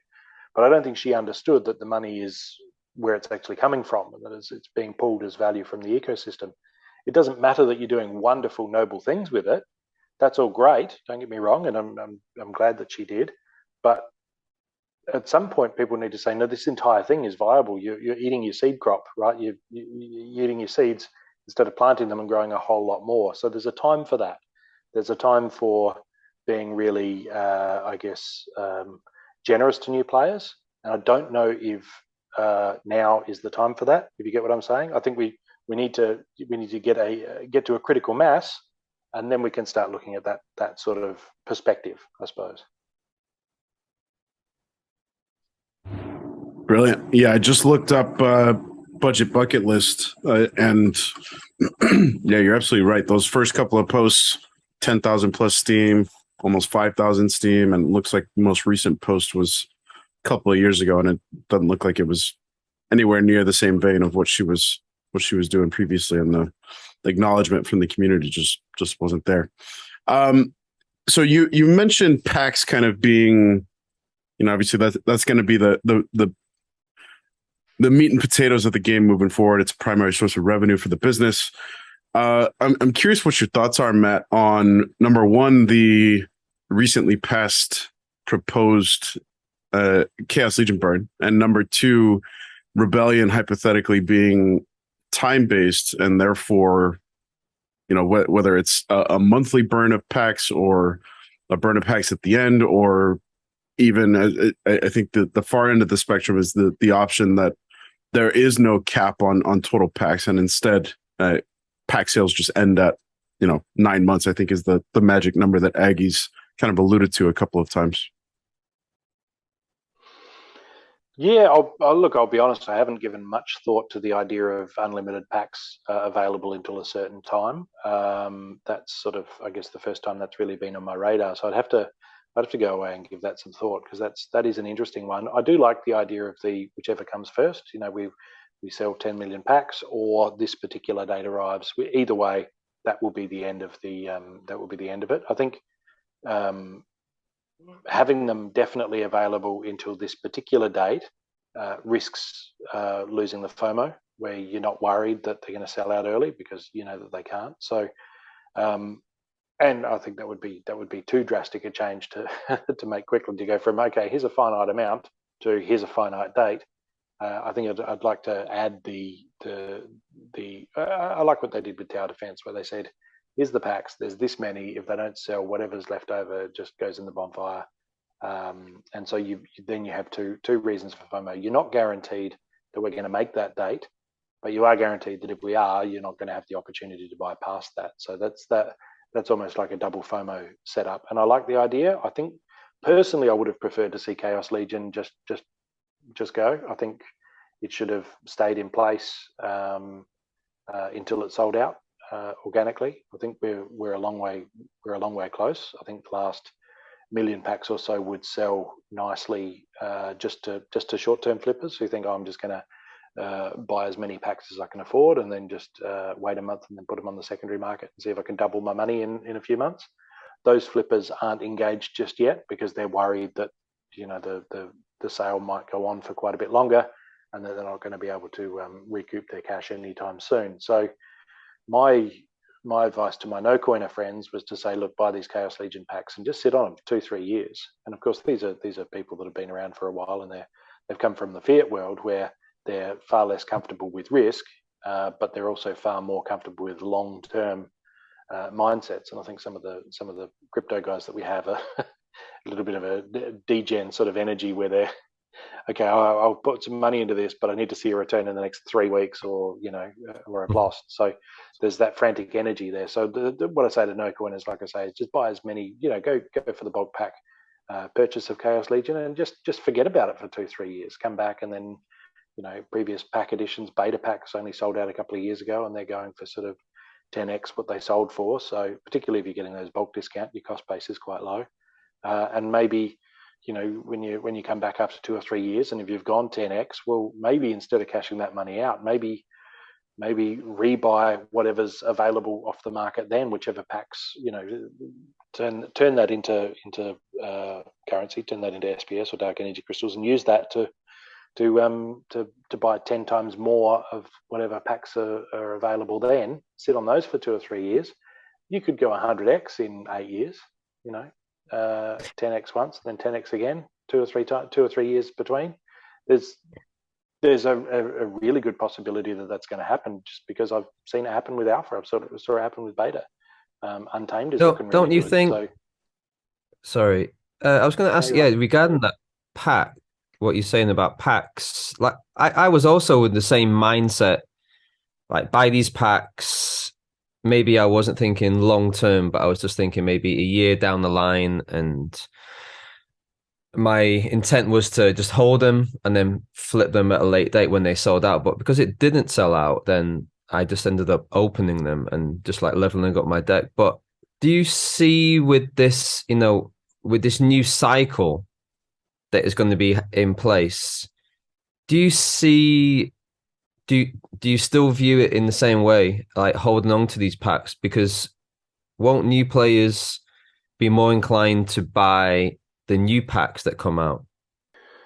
yeah, to stay in modern, you reckon? Yeah. Yeah, I would agree. I think it's about I think Wild is going to continue to be a force to be reckoned with.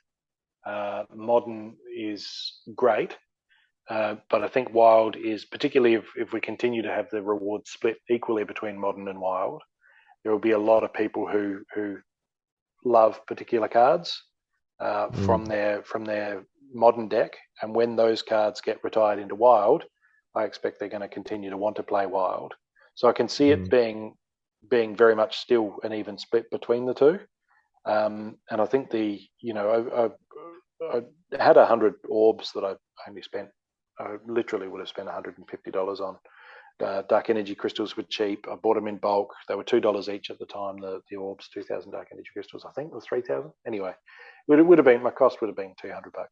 And a couple of weeks ago, I just started giving them to streamers, just dropping orbs on streamers because I guess as a rejection of the bot narrative that's prevalent in Mavs chat. Instead of just whining about bots, I thought, well, let's celebrate the human players. So what I found really interesting was these people found it quite a treat to open an older pack, right? To actually have it, to see the animation, to open it, and to not know what they're going to get. And I think the thing that underlines the price of what I think the reason that the packs will hold their value and grow substantially is that there's those edge case cards that your Jodin Zakus that are just desperately in demand.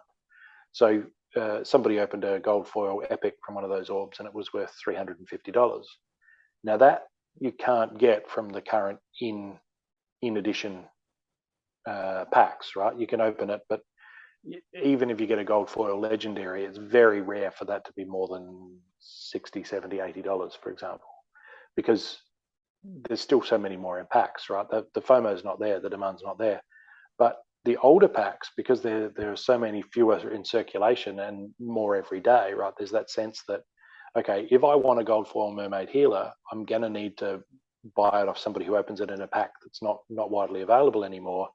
Therefore, the bid price is nice and high. So that's where I think the value of the packs will stay, is that there's those cards in there that have a really nice juicy sticker price on them in the market, and it's that chance of pulling one of those that I think really, you're seeing guys get a corrupted Pegasus and go, wow, I've never actually seen one pulled in the wild. I see them constantly. They're way too expensive to afford. That sort of, I guess, giddy rush mechanic, the dopamine of that, I think, is why those packs go, oh, look, I know it was $4 to buy, but to sell for $40 2 years from now doesn't seem outlandish at all. So I really feel like the secondhand market for the packs, after those degens are done, because they run out of patience and they'll just go, oh, that's fine, I'll just make 50%. That's fine, I'll just go 2x, I'll just go 3x, right? But it doesn't take long before any additional demand is shaken out those paper hands. And then those who say, no, I'm not going to give up these packs until I'm going 10x on them, well, eventually it comes around to them, right? The order book gets down to that point where those sales do hit. And so for a no coiner who doesn't really want to know anything about this game and doesn't really want to engage and doesn't have time or what have you, to say, well, I just want some exposure to crypto because I think it has legs.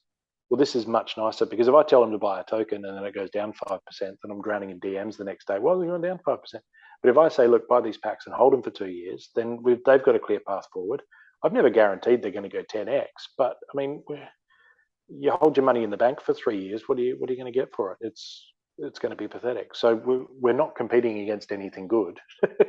We don't have to do incredible to do better than what you'll get in the TradFi world. Yeah. Perfect answer. I've heard some talk around the idea of a somewhat monumental change to the way that modern and wild are structured, and I'd love to hear your thoughts, Matt. And feel free to table if it's something that you would need to think through. But the idea is anything that's available in modern is excluded entirely from wild. So making them two distinct leagues entirely. What is your off the cuff thought to that, and what that could do for the markets? Yeah, it's an interesting one. I'm reluctant to say that I support that, mostly because again, it's about the dopamine, right? So say you're struggling with, look, for example, Yoden Zaku was a big problem for a while. I don't have one, and I was constantly being beaten by him.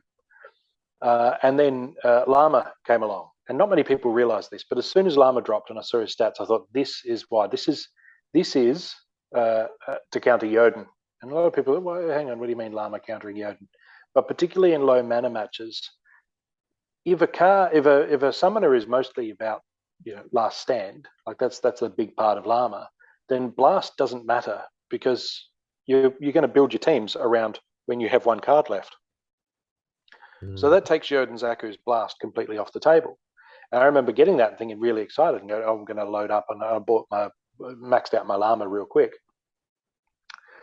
knowing that those lower mana matches where I'm getting wrecked by Yoden Zaku's Blast, I've got an alternative for that. I've got a counter to that if I'm expecting that, and that was fantastic. That really went well.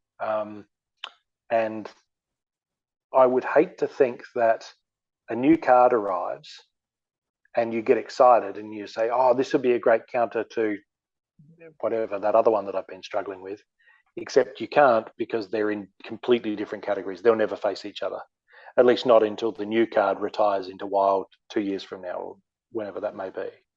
So I like the idea that in Wild, any card can square off against any other card at all.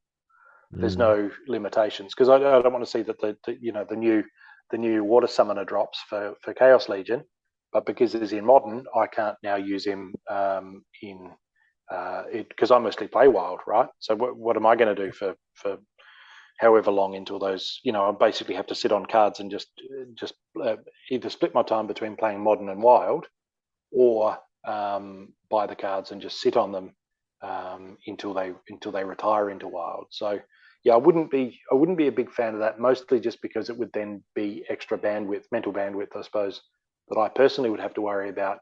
At the moment, if it's a card in Splinterlands, I can play it and I might face it. And that might seem like, oh, it's a bit daunting, there's so many, but I like the simplicity of that personally. So yeah, I wouldn't support that idea.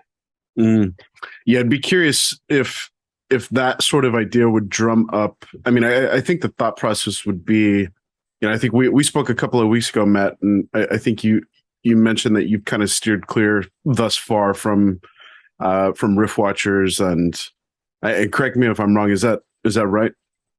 Yeah. I don't have. I've got like one Rift Watchers card. I didn't buy packs. I've been more focused on again.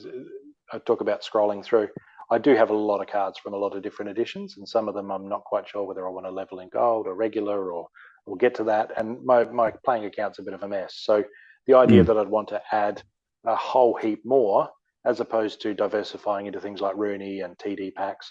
So I've been saving my pennies, and when Rift Watchers dropped, I was asleep for it, the pre-sale, and when I woke up, there was only half a dozen validator licenses in Node 1 left. So I ended up snapping up, I think, 3 more of those with the sort of the dry powder I'd kept aside for Rift Watchers. So I'm more thinking, rather than getting a specific edition of cards or what have you, I can field a pretty good team across the board with cards I already have.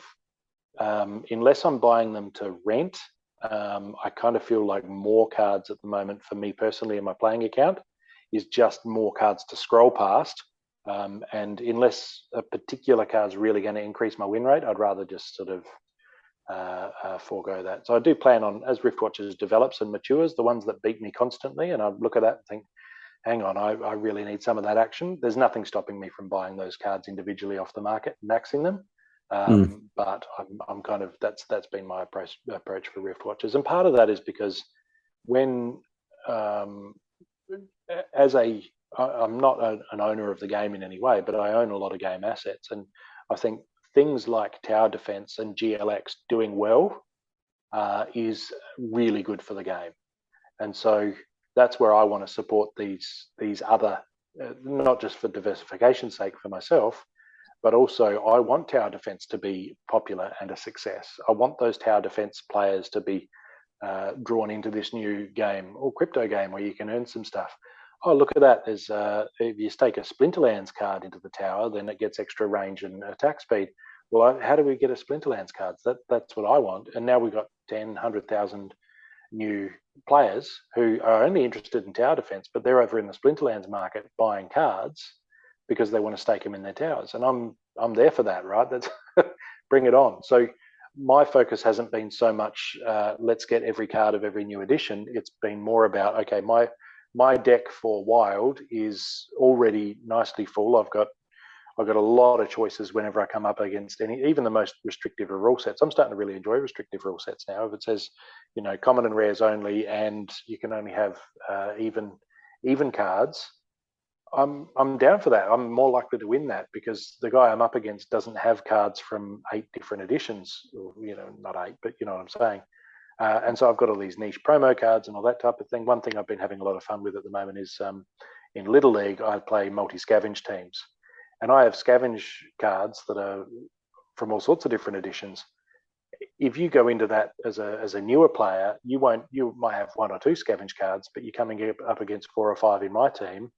I'm going to win that match, right? And it's because of the depth of the playing deck, which is great to a point. But beyond that, it's sort of just too many Tedious cards to scroll through and look at and consider, and so that's why I've been looking at I'm pushing my stuff into the soccer, into the tower defense, into Rooney, just those outreach programs, because I want them to succeed, because that's good for the game. What's good for the game is good for the value of my plots, which is really where I'm focusing.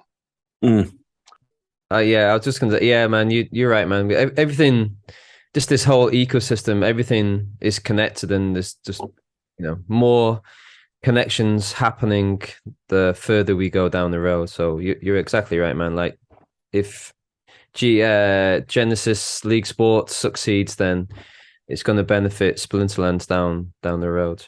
I wonder what you think. We had a conversation with Tales from the Cryptmancer about Wild as well, and he mulled the idea of wild cards receiving a higher percentage rewards or even if you're in the wild. I think he mentioned about if the Wild League could get a higher percentage of the SPS earnings, or possibly if you use wild cards, then you get a higher percentage. Like would you be down with that idea?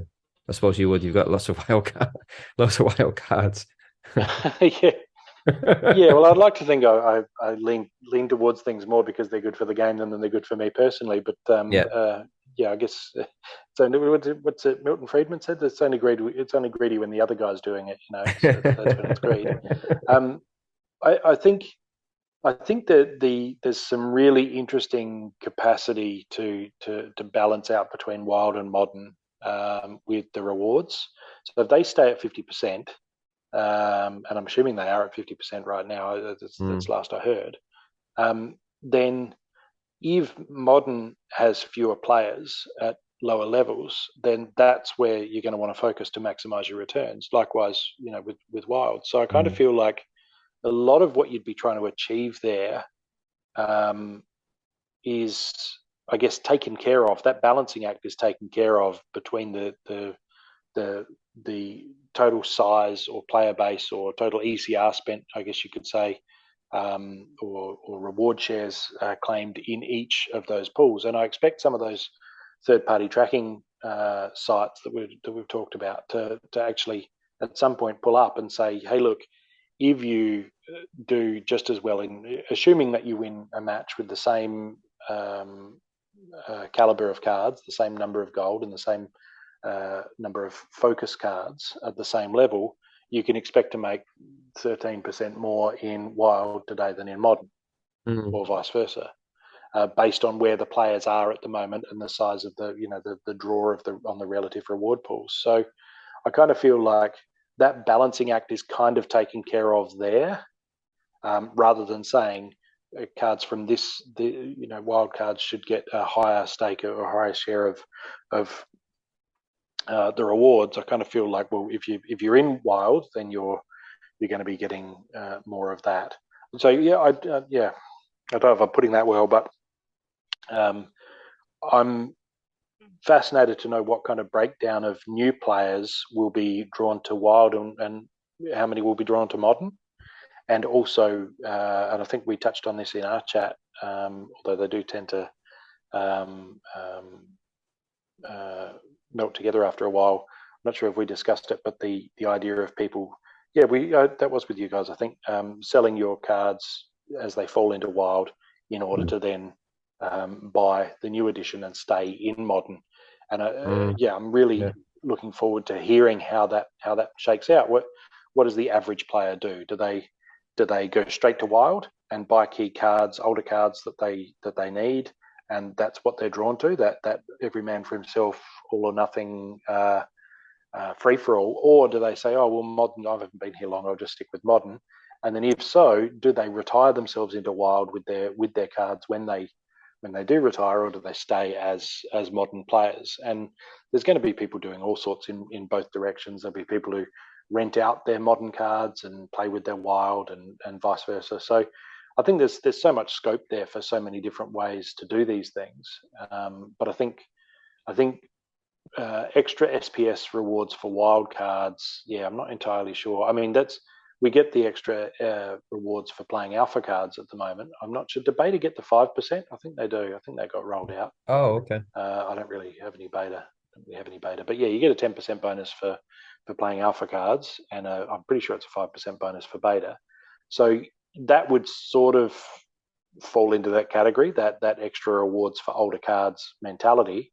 But then I think it might be a case of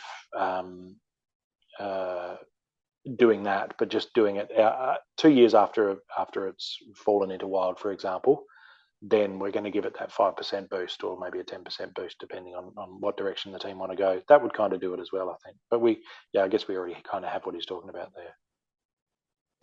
I think it would just depend on how competitive, like the current CL and Riftwatcher cards would be in wild. That would, definitely help me make my decision. So that would be interesting. I don't know if Ben, you've played a little bit in wild. How are your boys and gals doing in wild? I have to be totally honest, I haven't touched wild in a good little while. I'm looking at it right now. My rating is officially at 0. So okay. Couldn't tell you. No, I was going to say, Matt, the guy, apologies, I forgot his name, but not Boba, but yeah, he was talking about that, right? He plays in wild with Chaos. Yeah, and he's been around for long enough now, I guess. It's not just about what cards you have, but what cards you're going to come up against too. So if for a lot of people who are new arrived, they like the simplicity of knowing they know the modern cards, so they know what they need to counter. Whereas somebody like Geo, he has the modern cards mostly, but he's also been around long enough to know what wild cards he's likely to encounter and need to counter. And so he's probably a little bit more, I guess, able to do that. But then that's also giving them that flexibility where if he does see on that third-party site at some point 13% higher rewards in modern than wild today, well, then he can go straight to modern and compete there instead, and not have to worry that he's going to reach for that card and it's not there because, that's one of my wild cards. So, like I say, I've had one battle in modern, and that was by accident. I went to modern to look at somebody else's battle, and I accidentally clicked battle, and nothing was there, and nothing made sense. And Mum, come pick me up. I'm scared. So I'm definitely not interested in modern. I'm a grumpy old. I'm set in my ways. So I like my wild. I reach for those alpha cards constantly. Yeah, it'll be interesting to see. I wonder if I think the Chaos Legion legendary summoners that have yet to be revealed. I wonder how that changes the narrative for us Chaos Legion folks. It very easily could be, life and fire were both kind of poo-pooed on as being left outside in the rain and the cold with Chaos Legion, and then all of a sudden we get Wraith and the Conqueror come in, and they, you see life and fire all the time. It's completely changed the meta in modern for those two splinters and made them competitive. I mean, I think Yoden kept fire in the discussion for some of the older modern folks, but for someone like me who came on in to Splinterlands with Chaos Legion, fire was just collecting dust as far as I was concerned, and Yasik has single-handedly changed that conversation. So, it'll be interesting to see what happens with that stuff. Matt, last thing, I do want to be. And look, the mana caps. Oh, go ahead. Sorry, mana caps for matches have risen quite a lot too. So I mostly play with my alpha summoners, 3 mana, and they're good, but they're not that high level, summoner. So I'd missed opportunities to stack the newer summoners. In the interim, you sort of who am I thinking of? Like Chancius, those sort of. I think they're untamed, but now with the Chaos Legion, I'm getting a chance to really play these higher mana that do more summoners, Wraith and Yasik, and I'm really loving it. I'm feeling like I've been let out of the cage a little bit from being stuck with my, it's a 99 mana match and you're playing Lan and Natura for 3 mana. It just seems like such a waste. So sorry, I cut you off there, mate. What were you asking? Oh, no. Oh, good. Yeah, I was just going to make sure that we had a chance to cover the third kind of final hot take that Yabba covered, with the potential for guilds forming alliances within Splinterlands. I'd love to kind of hear, what are your thoughts on this? How is this going to influence the game, and are you going to take part? Yeah, he mentioned shared buildings, which I thought was interesting because that doesn't really allow much for shifting alliances.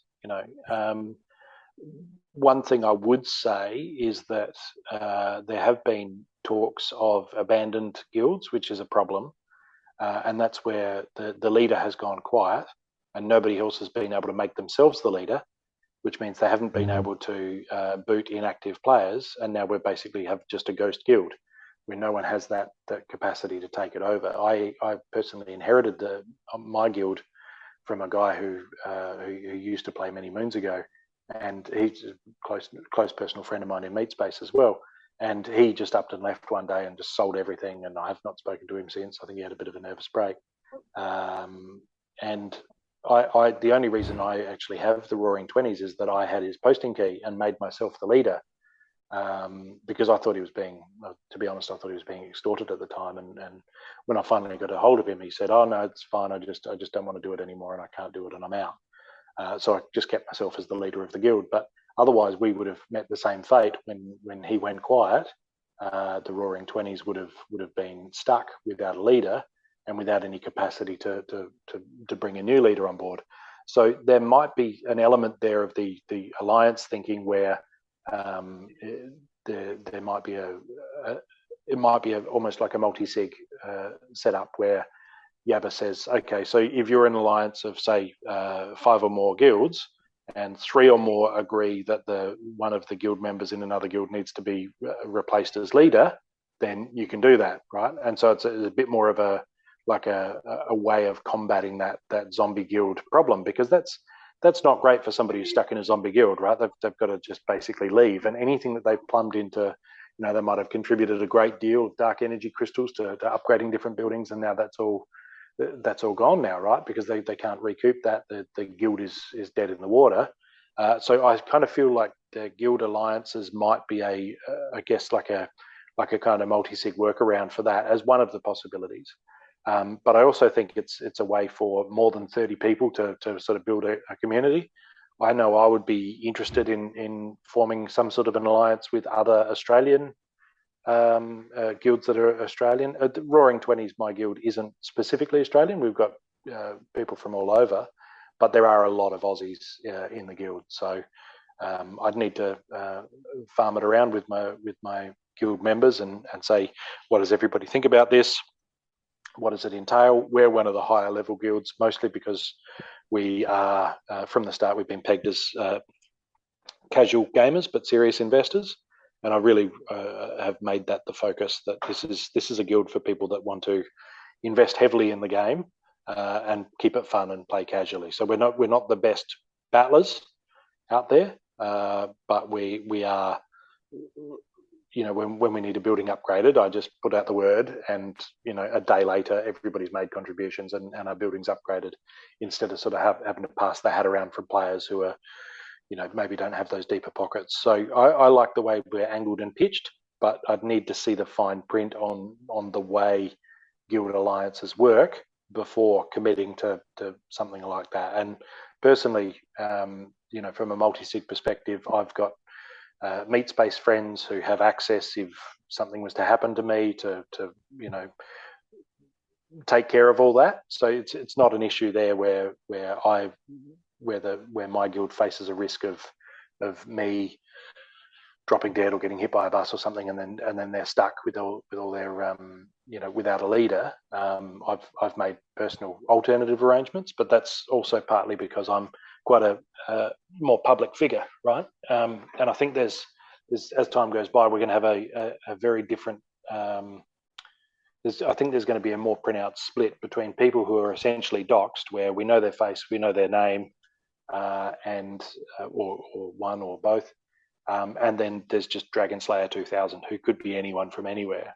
And I kind of feel like each of those will have their benefits. But one of the reasons that I always went with my name specifically was, particularly when it came to blogging, was to keep me honest. Because it's too easy when you're anonymous to just give, there's someone I disagree with, I'll just give them a spray and not think about it. I've had a few glasses of wine, I'm just going to give them a spray, and then the next day you're like, wow, this is forever, and I've just posted it. If my real identity and my nom de plume are ever joined, and that would be very easy to do with somebody just posts a list and it's permanently there now on the chain, then anyone that my alter ego has made enemies with is now enemies with me personally. I would much rather just write in my own name from the outset, whether that's braver or whether it's just myself keeping myself honest. I'm not sure. So I think the worries about a leader no longer being available aren't a problem, because there's a couple of guys in my guild who could just come and knock on my door and say, Matt, are you all right? You've gone quiet, right? So because I've got those meat space connections. But if your leader is Dragon Slayer 2000 and then he just stops responding, you got nothing. You can't just message him on Facebook. You can't go knock on his door or ring him on his phone. That then becomes a much scarier proposition, because that's it now. Maybe he just lost interest and everything that you put into the guild is gone. So I'd like to see the guild alliances become like a multi-sig type thing, just as a backup. And I'd also like to see those buildings be maybe owned by one guild and accessible to other guilds, or maybe a pool of cards that would say, okay, we're in a multi-guild brawl. Here's my cards that I'm not needing right now. If anybody from any of those guilds needs them in a brawl, then you're welcome to use them in battle. But I think everything still needs to be owned by, if not a specific person, a specific guild. Because when you start saying, okay, these 400 people all collectively own this thing, then it can get really ugly and dumb quick when different people have different ideas about what they want to do with it. Yeah, great call on the security piece. I'm curious what, I think the biggest hindrance, if you look at guilds and advancement of guilds and brawls specifically, especially now that SPS has become a primary focus of competing at a high level in brawls, the accessibility to buildings at higher levels, in particular the store, granting the bloodstones and power stones that allow you to unlock those gold foils at a higher rate, those legendaries at a higher rate, and the Gladius cards. I think it's great for the new player experience. I know I keep kind of going back to that, but in the name of growing the game, having the crowns be the primary bottleneck to your ability to compete at a high level at brawls, I think is certainly a fault, and allowing that accessibility via a guild's allegiance ultimately, I think could allow those newer guilds, newer players to quite easily circumvent that, and maybe tie up with somebody like the Roaring 20s, or Waskell and I are part of the YGG Brawlers group, and we could certainly benefit from that, because it's not cheap from a DEC or Crowns perspective, but I think ultimately Crowns is is where the bottleneck is. So yeah, just advancement for the newer guilds I see as being a primary benefactor for these allegiances. Yeah, it is. I think, when you talk about something being cheap or not cheap, I think we need to draw a distinction between cheap on an ongoing basis and cheap versus a once-off. And this is where Matt made an interesting point. He said with buying your cards in the last town hall, he said people buy their cards and they have to spend 10 times more to get to say 7 or 8 times more to get to diamond level than they do to gold. But you don't get 7 times more rewards in diamond level than you do in gold. But you only have to buy the cards once, and that's the I guess the take home. You buy the cards once, and then you get those higher level. Okay, it might be twice as much reward between gold and diamond, but you pay 7x once to get the cards that get you to diamond, competitive in diamond. But then you're making twice as much rewards indefinitely. And so when we look at crowns and dark energy crystals to upgrade a guild, it is expensive, but you only have to pay it once. But like you said, that is very difficult for newer players because getting the crowns together, and it also leaves you very much at the whim of the guild leader, who can boot you at any time for any reason, right? And you've then put in all this time and effort and all of that. And so with the 20s, I've said from the start that you own your seat. And that's me putting my, I guess, honor and reputation, and part of that is being doxxed. It's putting my reputation on the line that if one of my members says, I've sold my seat to this other guy, can you bump him in, please? Then I'll just do that for him, right? That I'll honor that, and I won't just go, yeah, no, I haven't heard from you for a week, so I'm just going to bump you. I just decided to change the rules. This game is all about reputation, right? So I think crowns are definitely a choke point, but they're also a way of slowing down those with deeper pockets from just arriving and saying, well, I've got a max level guild now and I can get bloodstones and I can get all of the different upgrades because I just threw enough money at it. It's possible to buy a guild that has those upgrades already, which is I sold my secondary guild for 3 million dark energy crystals. And a few people afterwards said, oh, why are you selling it so cheap? You had these buildings upgraded, and it would take you 6 months of brawls to earn the crowns to upgrade to that level. If I'd have known, I'd have offered you more, but I mean, they didn't offer me more. So what are you going to do? I kind of feel like, yes, crowns are they are a choke point, but they also slow everybody down, and they're I guess a way of proving that you've been around for a while and for long enough. So, but yeah, guild alliances, I don't know how that's going to look. I like the idea that we can engage with it fully, or maybe not engage with it at all, or anything in between. Again, maybe 3 of those 5 guilds want to fully engage, and the other 2 want to partially engage. I don't know how that gets balanced, how that gets worked out. Do these shared buildings need to have plots of land to live on? When we collected the hat around to buy up upgrades in the Roaring 20s, and everybody had to pay in 100,000 dark energy crystals to buy their seat at the outset. We had more left over, particularly when this other guy who had quite a few seats in there left, and I made myself leader. He was gone, so we had quite a bit more by the time everybody paid in. So I ended up buying 30 plots of land to go along with the one for each seat. Now, I don't know what to do with those, because some of these seats have had 2 or 3 different members come and go in the meantime. So who owns that plot? Is it the guild collectively? Is it the individual who was around when they paid in that dark energy crystals? Is it the person they sold their seat to, or the person they sold that seat to? Ultimately, I think we just have to say, well, these 30 plots are going to be for guild buildings, assuming that guild buildings need to go on plots of land, or we'll just rent them out and use the income to power up to pay for upgrades to the guild buildings. So it is quite difficult leading a guild, knowing which direction to go, especially on behalf of 29 others. And I think the guild alliances might probably be better suited to smaller guilds that want to band together, so that they don't struggle as much against the bigger guilds, which I think a lot of the bigger guilds might just say, we're just going to stand alone. But again, we need to see more detail on how it looks. Yeah, I think time definitely, like you say, will tell with that one. So we're kind of just getting close to the end now of the podcast. And I just kind of want to get your thoughts on something before we finish. So like, you've been through like a previous bear market, and for people like myself who haven't been through one, I'm just wondering what lessons did you learn from the previous one that you are applying to this one?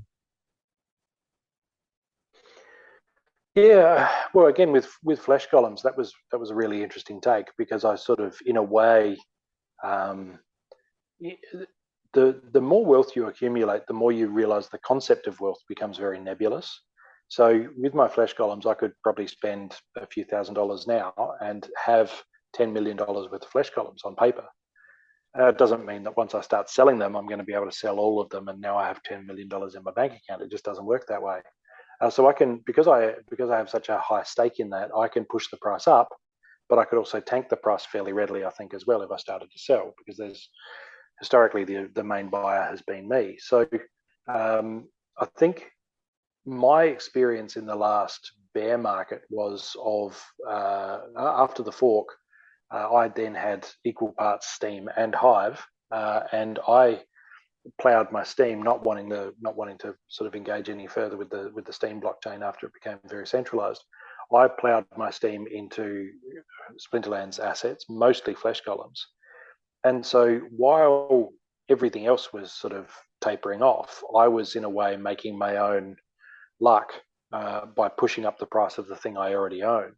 Um, and so it was really interesting mental exercise looking at buying those cards, because I would say somebody else is going to buy a flesh column. They're looking at that and they're saying, well, if I buy that flesh column, I'll have a flesh column and I'll have uh, whatever his market value is worth of extra cards when I buy it. So I'll be able to use him and the like. For me, I was thinking, well, if I buy that flesh column, I'm not only am I adding one to my pile of flesh columns, I'm also depriving others of one, making them more scarce, and I'm driving up the price, and therefore the sticker price, the value of all of the ones that I currently own.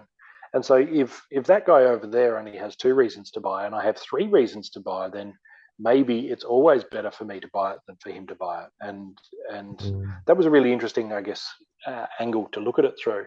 So as the last bear was really sort of just grinding on, I was turning these tokens that have very fluctuating value into assets that I myself was pushing up the sticker price.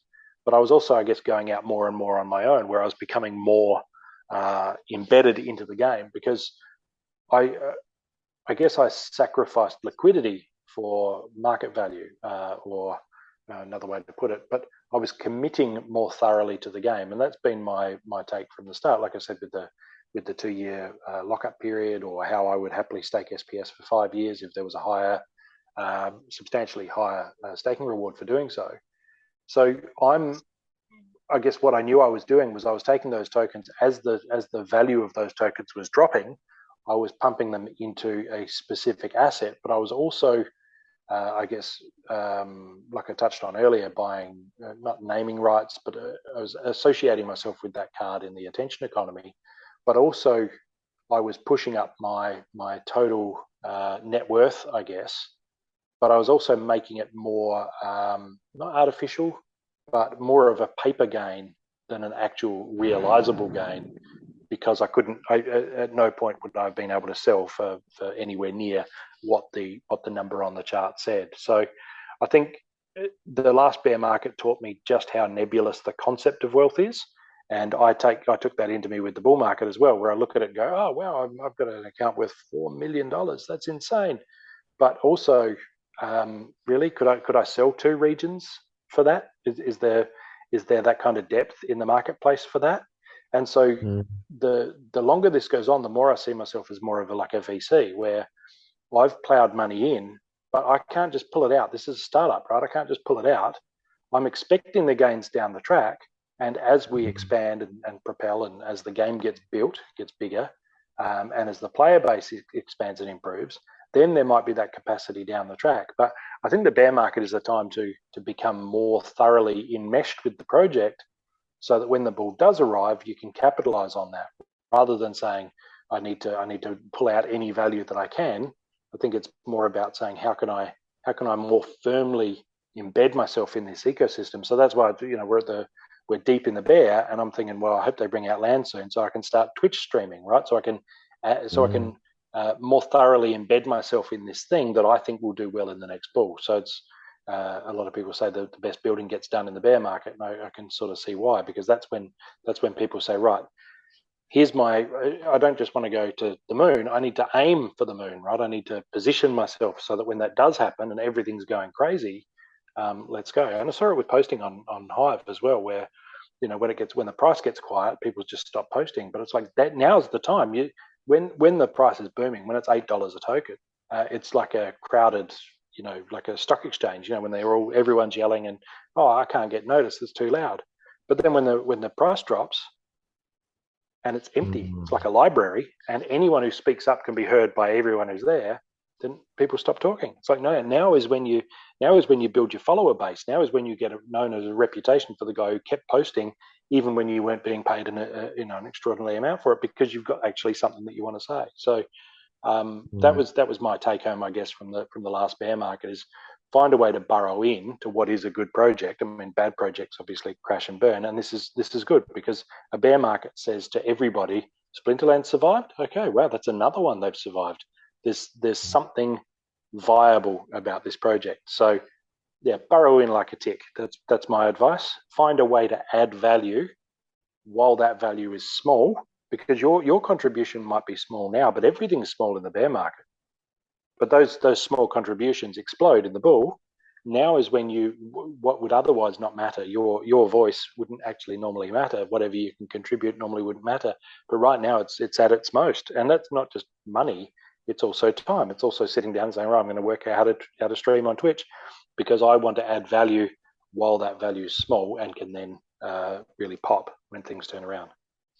Oh man, that brilliantly put, man. You just gave us yes, thank you for sharing the wisdom, Matt. And I think, I kind of want to finish on this, unless you've got something else, Weisco, but we've been batting around the idea of a promo card coming in the next month or so to kind of tack on to as a promotional bit to Chaos Legion pack sales. And I saw some folks kind of punting around the idea of making it a bear themed card, and I love the idea.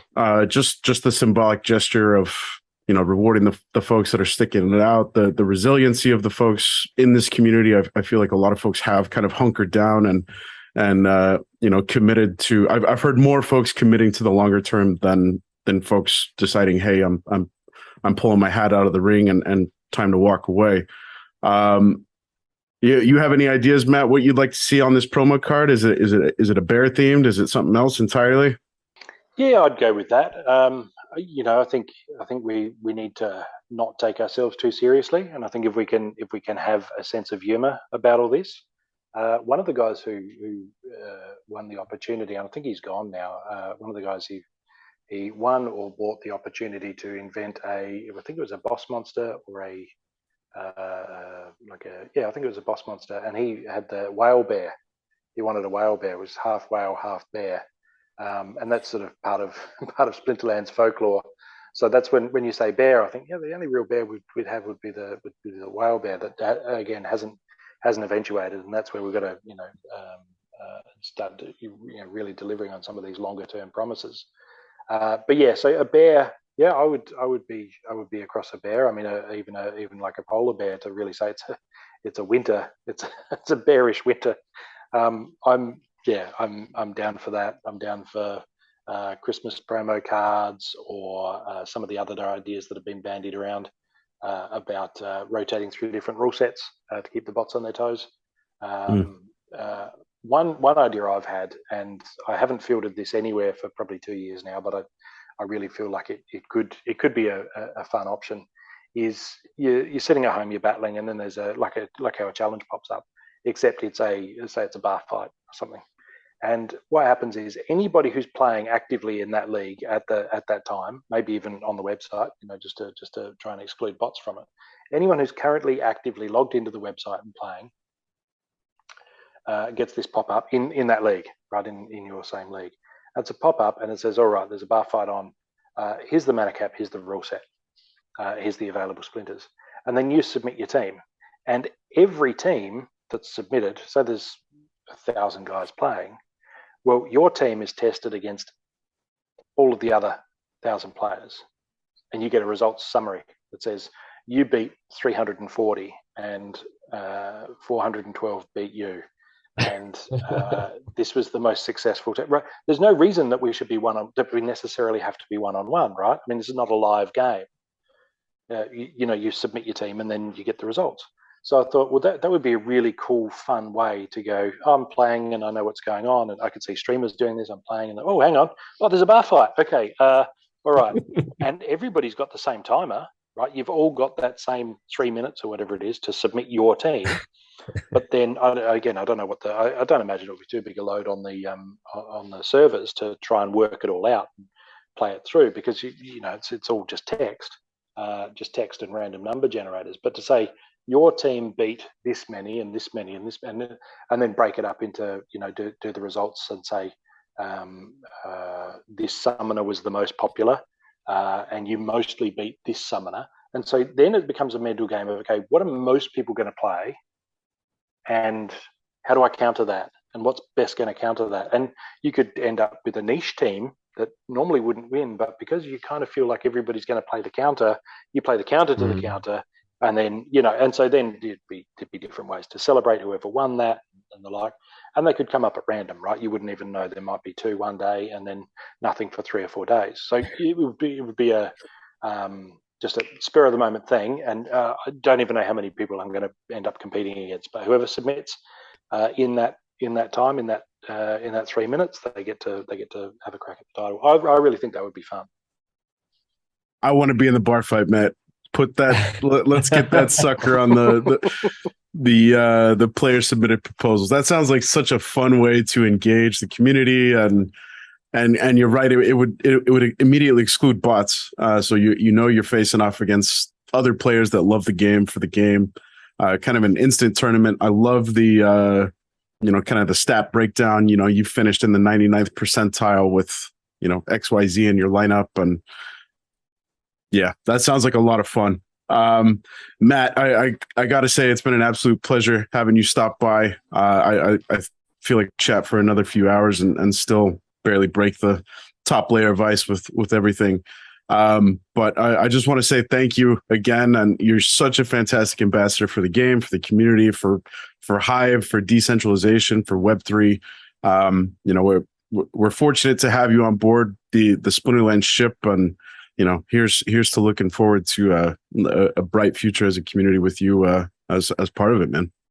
Yeah, no worries. Look, I'm always happy to come on and chat, and I appreciate you guys having me. And you guys are taking this and running with it too, right? You're running the podcast and you're doing your own thing, and you're getting it out there. You're getting the word out there. You're thinking about these things and engaging, and that's fantastic to see, right? So it's easy for somebody like myself who's already deeply embedded to say, well, this is make or break for me, and I've got so much invested, and I need to devote however many hours of the day to trying to capitalize on this investment. But if you've only arrived recently, but you've seen the potential of this place, and you've said, you know what, I'm gonna jump in a guild, I'm gonna start a podcast, I'm gonna track down the guys who've been around for a while and talk to them about this, and really that to me, that's fantastic that you're doing this, that you're seeing the value there, and that you're asking those questions, and I guess building up the newer generation of players. I love it. It's great.